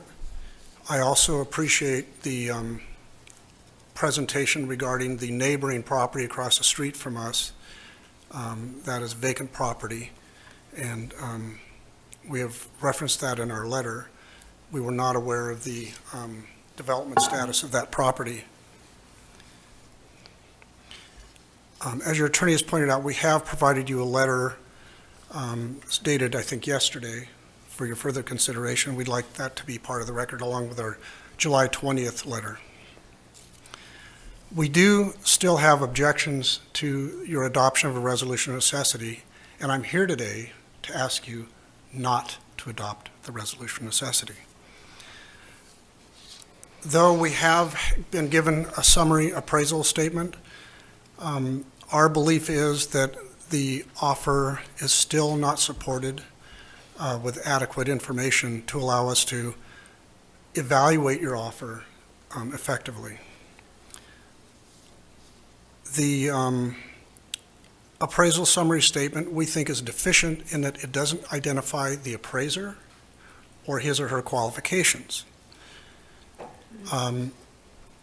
Fundamentally, the appraisal does not identify highest and best use for the subject property. And highest and best use, as you may or may not know, is sort of the starting point, is the building block of an appraisal by which an appraiser concludes a value, and in this case, the basis for your offer. The appraisal summary statement says highest and best use is for redevelopment. Redevelopment. Redevelopment for what? It doesn't say. And yet, the appraiser assembles what we call comparable sales, market data to support an opinion conclusion of value, but the appraiser doesn't have an opinion, at least it's not expressed in the appraisal summary, of what the highest and best use is he's appraising. So that gives no foundation to the market value conclusion.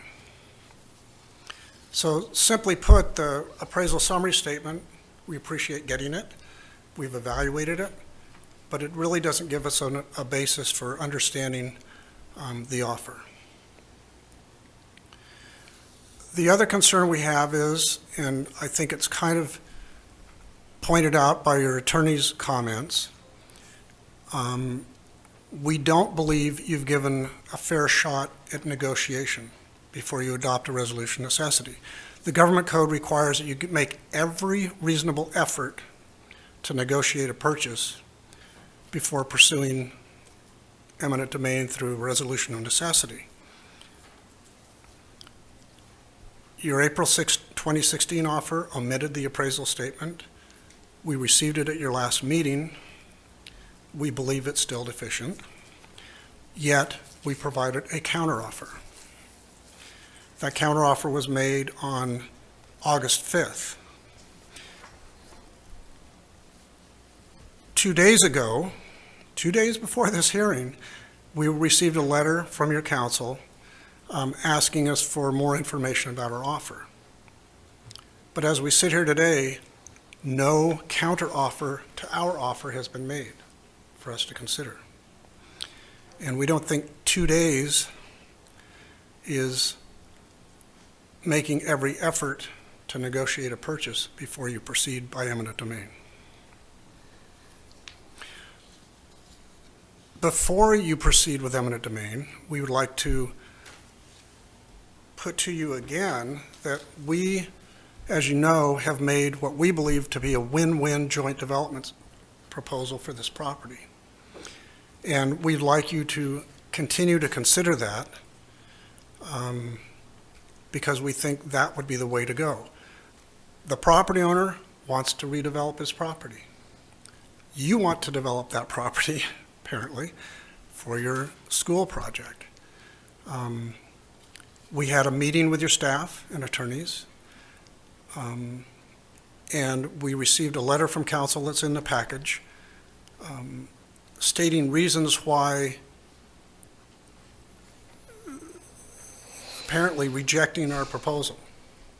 But we don't think those reasons are very well taken because the concerns seem to be that the owner doesn't have development experience. With due respect, you're a board of trustees of a college. The college doesn't have development experience.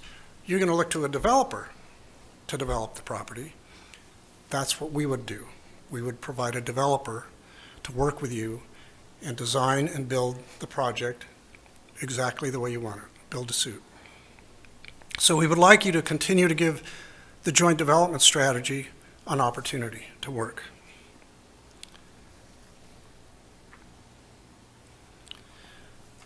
Until this afternoon, we also didn't believe there was an adequate record to support acquiring this property as opposed to the property across the street that we've just heard about today.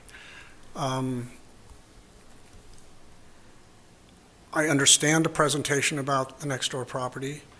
I think we would still like you to consider weighing whether you should take this property or develop it jointly with us versus taking the property next door.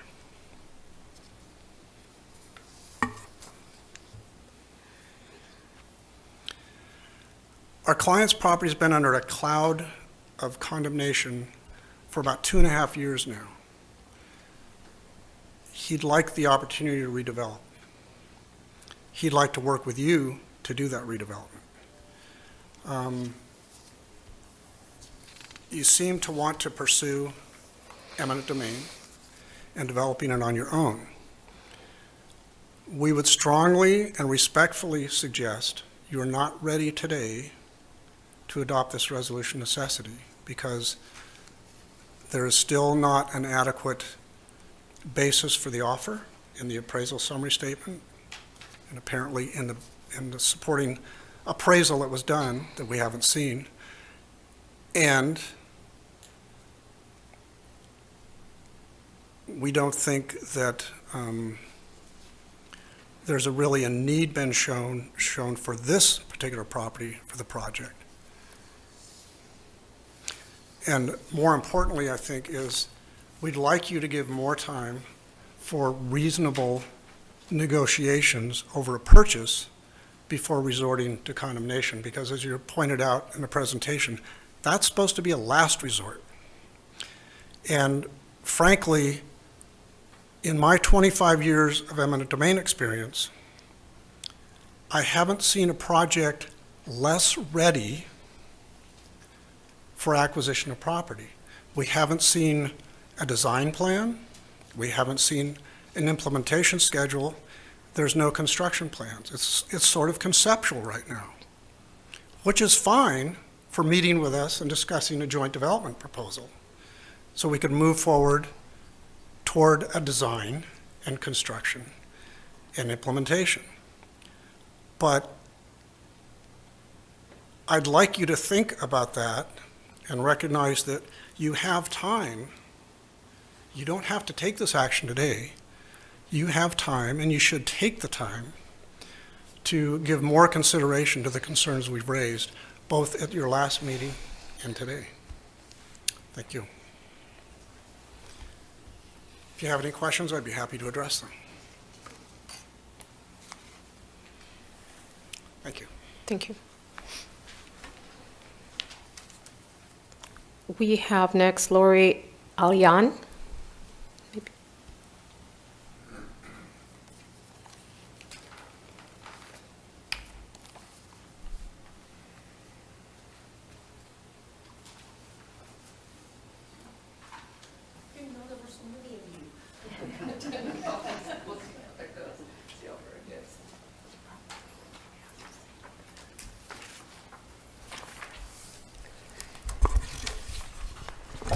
Thank you. My name is Lori Alain. I'm the Director of Community and Economic Development for the City of Palm Springs, and I'm here today speaking on behalf of the City of Palm Springs.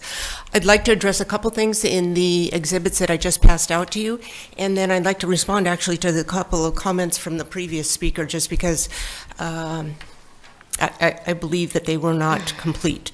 First, I would like to say that this property has been sitting for years, underutilized and almost abandoned, and it has come to the point where it's actually would be qualified as a public nuisance to the City of Palm Springs. If you take a look at some of the photographs that I've circulated, there are examples, for instance, on the first page where we show what two sides of the street look like. The side of the street that is the subject property and the side of the street that is under active management by a private party. You can tell that one side is absolutely not maintained and abandoned, while the other is actively maintained. You'll also see in some of the photographs evidence of graffiti, evidence of homeless activity, people living on the site, people bringing mattresses and suitcases to reside near the dumpsters. You'll see palm trees that are not maintained and not pruned directly next to palm trees that are very nicely and groomed, owned and maintained by a business that is trying to be a viable business, but is having difficulty doing so because of the blighting impact of the mall. You'll also see what the mall itself looks like from some of our major thoroughfares in Palm Springs. From Farrell Drive, you'll see that the landscaping is dead and dying, that the entrance is boarded up, and that it is altogether an eyesore in the community.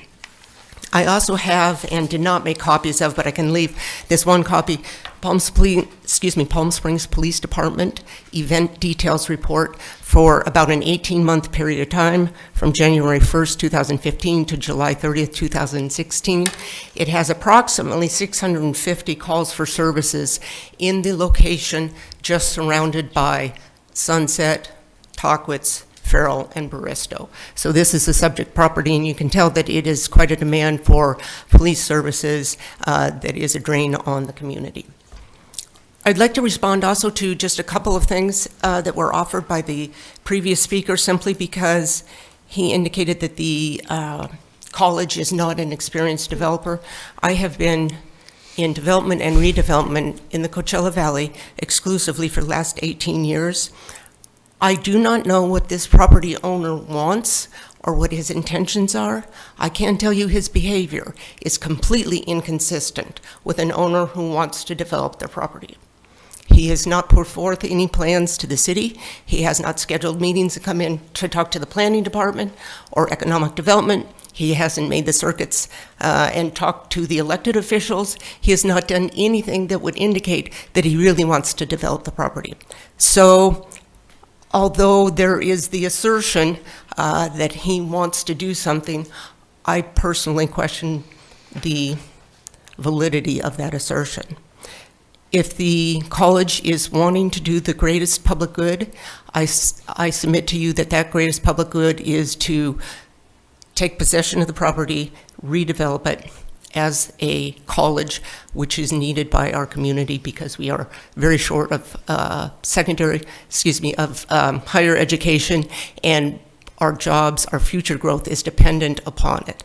It is also presenting a blighting appearance in the community now and is a detriment to the community, and I hope that you will pass the resolution of necessity.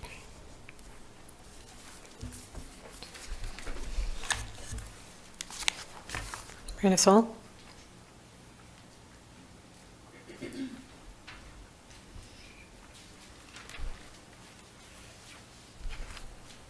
Hello, my name is Brianna Sewell, and I am running for College of the Desert Board of Trustees for Area 2.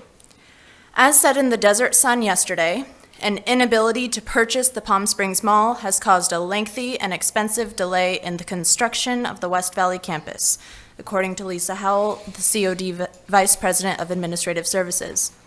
With that being said, this topic is definitely the most talked about at the moment. I want to make sure that our taxpayers' money is being spent with caution. College of the Desert has not been successful in a West Valley campus thus far and has already spent upwards of $5.4 million of the $40 million allocated to the West Valley campus from the Measure B funds in order to move forward. I am not arguing about whether this would be a great campus location or not. I support a West Valley campus, whether it is in Palm Springs, Cathedral City, or Desert Hot Springs, or all of the above. Access to education is very important.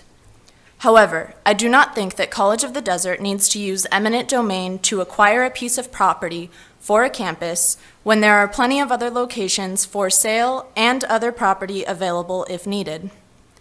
If the owner decides he would like to negotiate, which it sounds like they're taking the steps forward to do so, which would of course be ideal, then of course, let's negotiate. I am worried that if College of the Desert pursues this eminent domain, it could not only damage College of the Desert's reputation of being someone that can work with the entire community, but possibly hurt Palm Springs' reputation as well. This could possibly scare investors from wanting to invest in Palm Springs or College of the Desert in the future. We do not want that to happen. College of the Desert needs to work with everyone to provide the best school and community as possible.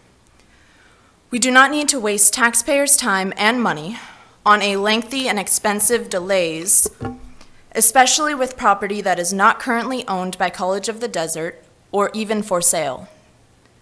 In conclusion, I believe we can save taxpayers money and time by not pursuing the Palm Springs Mall location through eminent domain, unless the owner is willing to negotiate. We need to put our campus where it is wanted and where it will be utilized. We need to spend our community's tax dollars wisely. We need to increase access to education quickly and efficiently. As I mentioned, my name is Brianna Sewell, and I'm running for College of the Desert Board of Trustees for Area 2. And you can reach me at brianna@sewellforcod.com, and I also have a website, sewellforcod.com. Thank you. Are there any other further questions from the members of the board?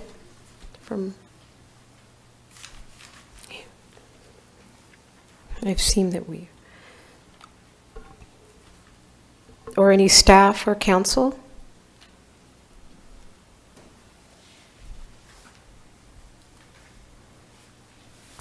I don't believe you have any other speakers. It would be appropriate to close the public hearing and then have the board consider a motion if that's proffered to adopt the resolution of necessity.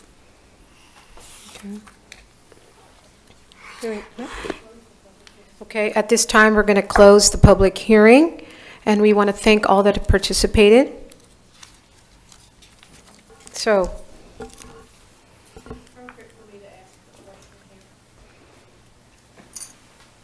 let's do that under discussion.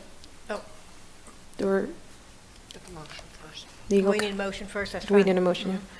So let's go over, do I have a motion to adopt the resolution of the necessity for the acquisition of real property identified as the assessor parcel numbers 502-190-003, 502-190-004, 502-190-008,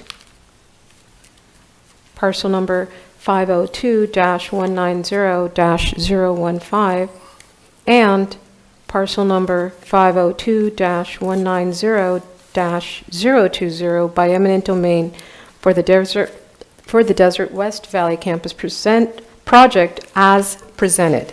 So moved. Do I have a second? Second.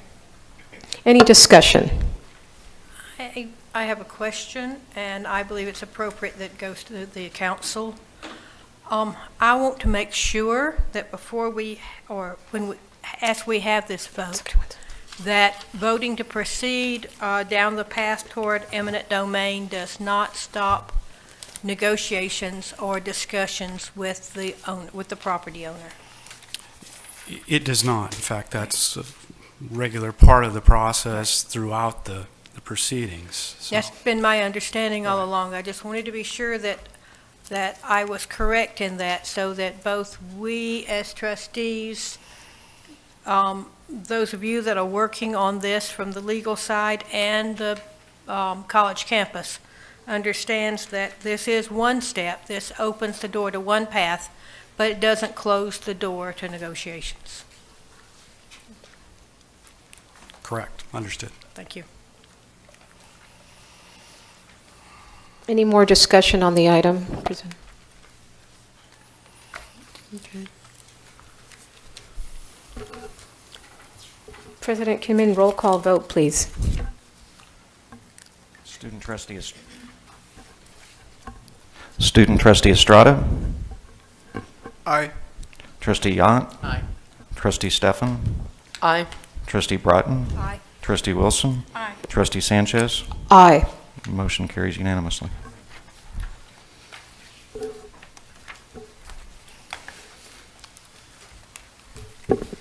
Now we're going to go back and return to B1,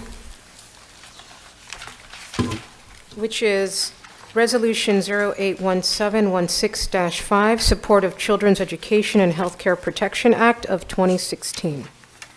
So move. Second. Any discussion? Actually, I'm not sure that we have anyone to speak to it. Do we have anyone? It would be nice if we just had a discussion as to what it covers.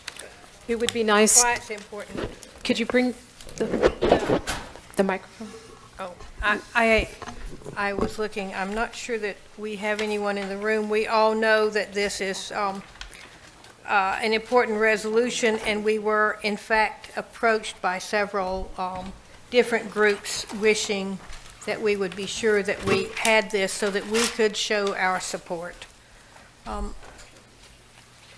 that's correct. So, At this time, we're just seeing, maybe we will have a study session, Trustee Broughton, on that particular, does anyone have any information? well, I just think it's important that people know that there actually isn't any cost to the district for us to Right. support this. And that what it does is that it helps the students of the college. And if you actually read this resolution, then you know that it shores up our funding, as opposed to funding for education is a rocky road. And this gives a little bit of security so that colleges and other educational facilities can plan ahead. It's very difficult to set up classes, or to set up procedures, or to set up roads for students to follow if you don't know that you're going to be able to carry through. So it's important to me, and it's important to our students, that we support this so that we can continue to fulfill the promise that we make to our students, that when we say you can, that we actually give them that ability. Excellent. So, Madam Chair, this is basically the extension of Prop 30. And so it is not a new tax, but it will extend. Now I know what you're talking about, sorry. I apologize, I'm looking at you thinking. Yes, this is indeed that, and it is supported by many community colleges and K-12 institutions throughout California. We all know how painful the cuts were back in 2007, 8, 9. Oh, yeah. And we support this. Yes, we have. It's just one of those things for the record, when we say we're voting for resolution or against resolution, whatever. It's nice for people to know it, something other than just in title. Right. Okay. Thank you. Any more discussion on that resolution? Okay. Student trustee Estrada. It's a resolution. Oh, I'm sorry, it's a Roll call. resolution. Lisa needs to roll call. So Lisa, please roll call. I'm so used to Dr. Kinnaman. Here we go. Oh, all right, may I have your vote, student trustee Estrada? Aye. Mr. Yan? Aye. Ms. Stefan? Aye. Ms. Broughton? Aye. Aurora? Aye. Wilson? And Chair Sanchez? Aye. Motion carries unanimously. Thank you. Now we're going to, going back to C2, declare property as a surplus. We're now returning back to C2, administrative services, declare property as a surplus. So move. Okay. Second. Student trustee Estrada? Any discussion? I'm sorry, any discussion on that item? Okay. Student trustee Estrada? Aye. All in favor? Aye. Any opposed? Motion carried unanimously. Now we're in Administrative Services, C3, Notice of Intent to Award the Contract for the Mecca Thermal Campus Expansion Project. Yes, and I will make that Yes. motion. And I will second. Yes. To everyone's surprise, of course. Oh, yeah. Any discussion? You want to say anything? Do you want to say anything? Anything Oh, it's- on that particular? It's one step closer to making that a campus that functions for the students of that Second. community. The new wet labs and extra area to teach classes will just allow more students to attend, to expand their education, and to not have to drive into town as many times. So, thank you very much. Very needed. Student trustee, your vote. Any more discussion on that item? Okay. Student trustee Estrada. Aye. All in favor? Aye. Opposed? Motion carried unanimously. Now we're talking about just a certificate of signatures. Certification. Certification of our signatures. Okay. Recurring. So That's move. recurring. Second. Any discussion on the item? Just to let everyone know, this is in regards to our certification of signatures that we do, that are recur. that Yeah, we every receive. time a position changes that has the ability to sign, then at our next board meeting, we need to authorize those persons to sign, and it's clearly stated what their sphere of influence, what things they can and cannot approve, or basically what things they can approve. Okay. That is correct, and we do this on an annual basis as well as each time we have a change in staff. Okay. So now that we are fully staffed without interims, Yes. we expect to only see this once a year. Perfect. Yes. Good news. Any more discussion? Okay. Student trustee. Aye. All in favor? Aye. Any opposed? Motion carried unanimously. C5, a resolution of 081716-6, authorized signatures. I'll make the motion. Second. Any discussion? This actually is the resolution, and as you can see, this includes our entire cabinet, as well as additional folks that are authorized to sign on the district's behalf. Okay. And because it is a resolution, we need a roll call vote, correct? Yes. Okay, I'm going to get better at this now. Student trustee Estrada. Aye. Trustee Yant. Trustee Broughton. Aye. Oh, sorry, trustee Stefan. Aye. I'm skipping. I'm not better at this, obviously. Trustee Wilson. Aye. And Chair Sanchez. Aye. Thank you. Motion carries unanimously. Perfect. Now, we're in student success, D.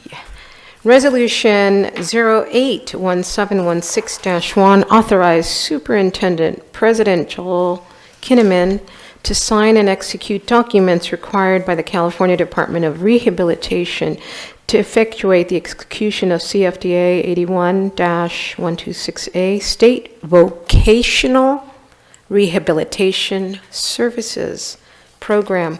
It's an agreement and all amendments for the period of July 1st, 2016 through June 30th, 2019. Do I have? So move. Thank you. Second. Second. Any discussion on that item? I'm Dr. deferring Neary? to Dr. Okay. Neary. Thank you. In order to provide comprehensive services for our student, we often have to approve resolutions so that we can bill them for the services and work with our different state agencies. And typically, in the past, historically, it has been handled internally within the department. These resolutions really should go to the board and the president as a signing authority. So this is probably why you haven't seen it in the past. Okay. Thank you. We're going to be doing a roll call vote now. I'm going to get it right this time. Third time's a charm, right? Yeah. Okay, student trustee Estrada. Aye. Trustee John. Aye. Trustee Stefan. Aye. Trustee Wilson. Oh, excuse me. Oh, I'm looking at her, and I'm always one ahead of myself. Aye. Trustee Broughton. Aye. And Chair Sanchez. Aye. Do I get to do another one? Yeah, let's see if there's another one. All right, motion. We have another one. Motion carries unanimously. Okay, so I believe we have another one. Perfect. Okay. Student Learning, Resolution 081716-2, approve designated personnel to sign the California Department of Ed contract CSPP-6348-00 for fiscal year 2016 through 17. So move. Second. Any discussion? So this is for child care and development services. I'm deferring to Dr. Ralston. Both of these items, item E1 and item E2, am I loud enough? Allow us to receive state funds so that we can have appropriate costs for our students who are enrolled at the college who have their children in the Child Development Center. So it's funding for the Child Development Center, and this is just the ability to authorize me to sign our contracts so that those resources can flow into the college. And that means so much to our students, to have It a is- safe place that you can Absolutely. leave your child. And not only is it safe, but it's nurturing, it lays a foundation for their education. Yeah.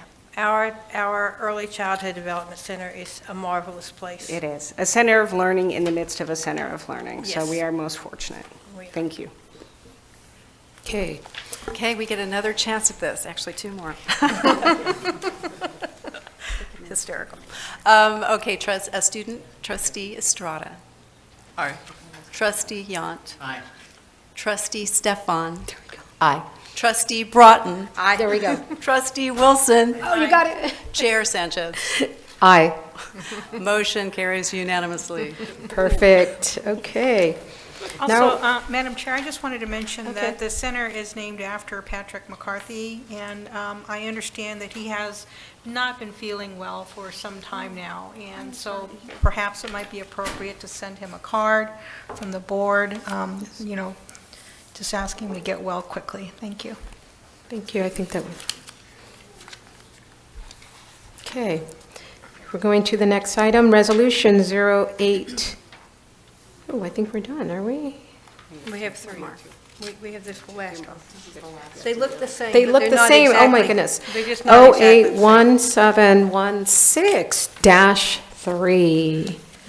Approve and designated personnel to sign the California Department of Ed contract CCTR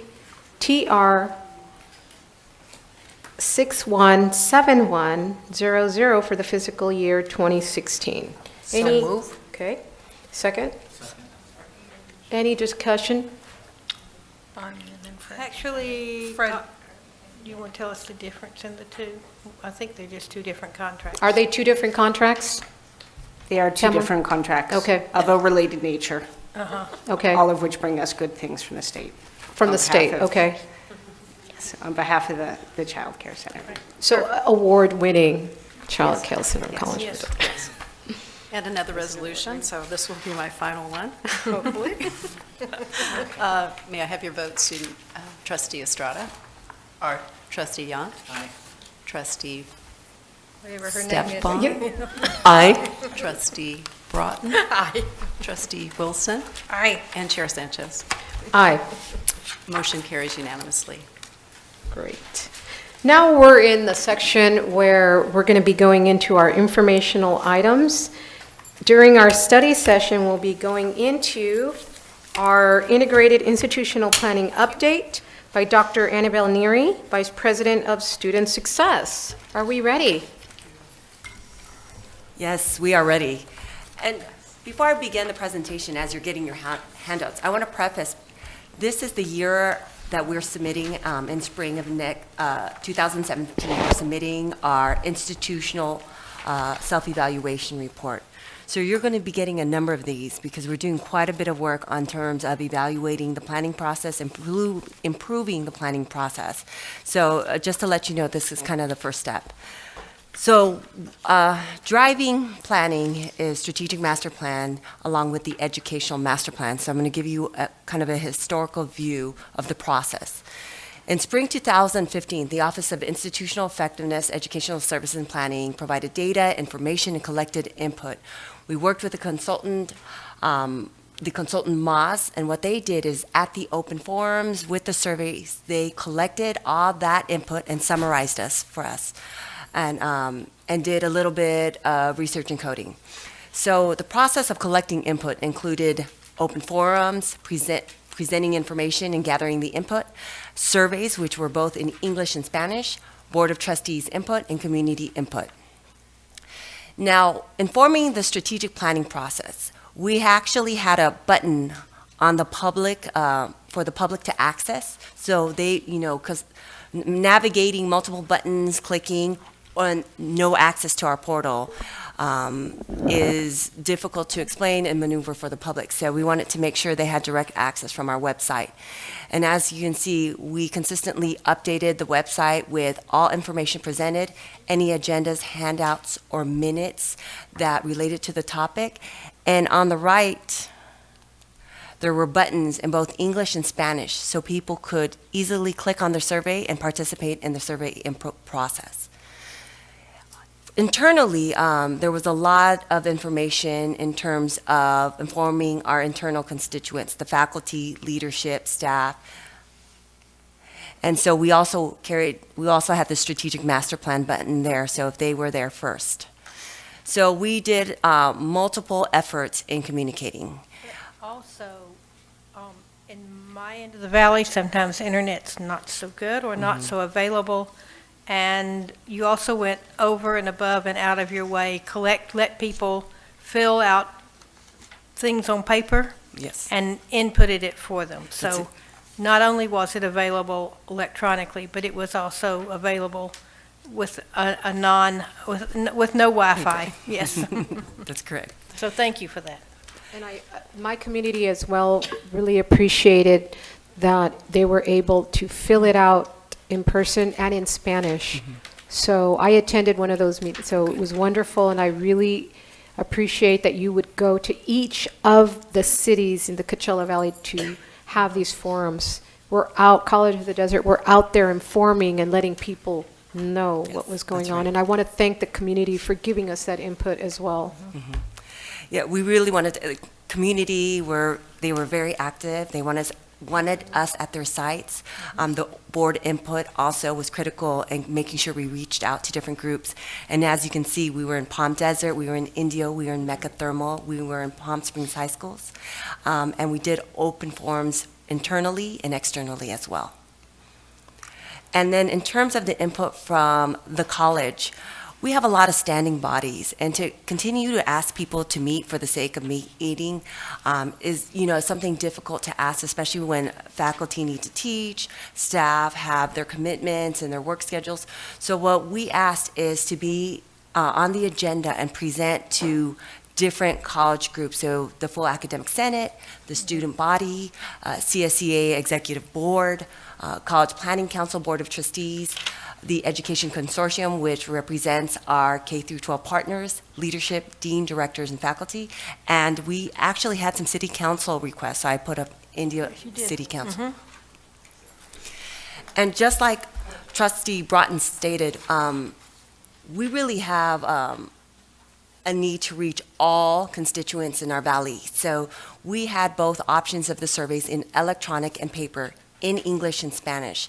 We actually created a distribution center out of our office, so people could request either the English or Spanish copies from our office, and we would either deliver them or have them available for pickup. And just to let you know, paper copies were distributed across the valley, Desert Hot Springs, Palm Springs, Cathedral City, and several locations in the East Valley. We had 343 respondents, and 82% were COD students. And in fact, there was such a demand for the surveys, we were going to close it over the summer of 2015. There was a request to leave it open, and we left it open throughout the entire fall of 2015. I know for sure that fellow trustees, we were all asking you for packets to distribute in all our, especially in the areas of Desert Hot Springs and especially the areas of Indio and hard to reach areas in Mecca, so. Good. And I hope we met all the needs. So Dr. Kinnaman mentioned earlier in his report, we have a committee that's a subcommittee of our College Planning Council, Assessment of Planning and Outcomes. And its role in the strategic master plan was to assess the performance of the college in relation to the goals and objectives of its strategic master plan, including leading the effort in evaluation and modification of the strategic master plan. As trustees, as you get engaged in Standard 4, you realize how critical and how this is kind of the umbrella of continuous improvement in the accreditation process. And this committee met for hours multiple times, met the demands of kind of these new accreditation standards. And they made 3 key recommendations. They actually mapped the original 6 goals from the 2010 Strategic Education Master Plan to the President's 24-month agenda. They reviewed the evaluation, outcomes, and key indicators, and they reviewed the summaries collected from the surveys, open forums, and meetings. And they made their recommendations to the College Planning Council. On March 11th of this spring, the College Planning Council accepted those recommendations, and a small work group, which was comprised of myself and Dr. Kelly Hall, were charged just to compile the information and the recommendations from APO. So what's in the strategic plan? Thanks to the Public Information Office with the help of Pam Hunter and her staff, it is a beautiful, beautiful document. Our strength is not formatting, and our strength is not making, in terms of presentation of the document. So you have it in front of you. And what's included is the letter from the President and the Board of Trustees, and the listed and current Board of Trustees, history of the college taken directly from the COD website, introduction section to the opportunities and challenges, district profile, mission, vision, and values, and goals and objectives, which is the extension of the 24-month agenda. So looking to 2016 and 2017, APO will commit to a timeline and process to evaluate the new plan regularly, and we're now beginning the work for the process of the educational master plan.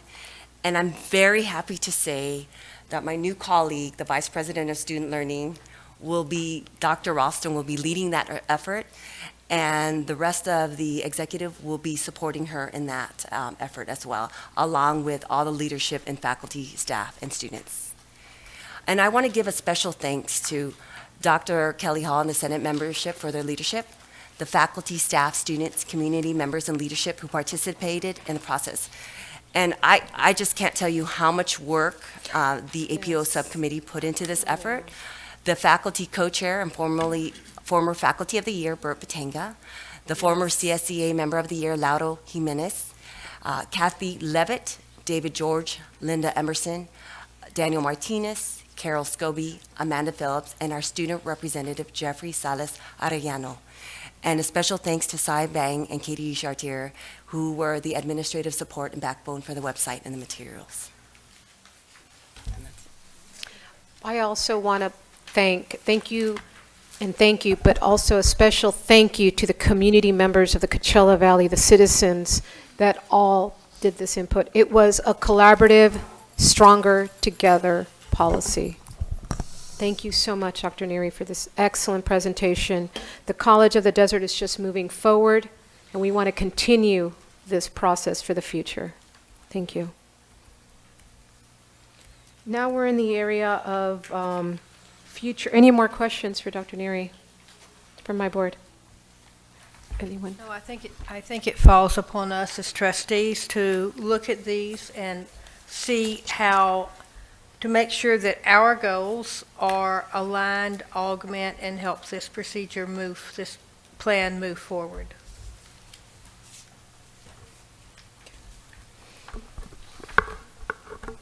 Any future agenda items, Trustee Estrada?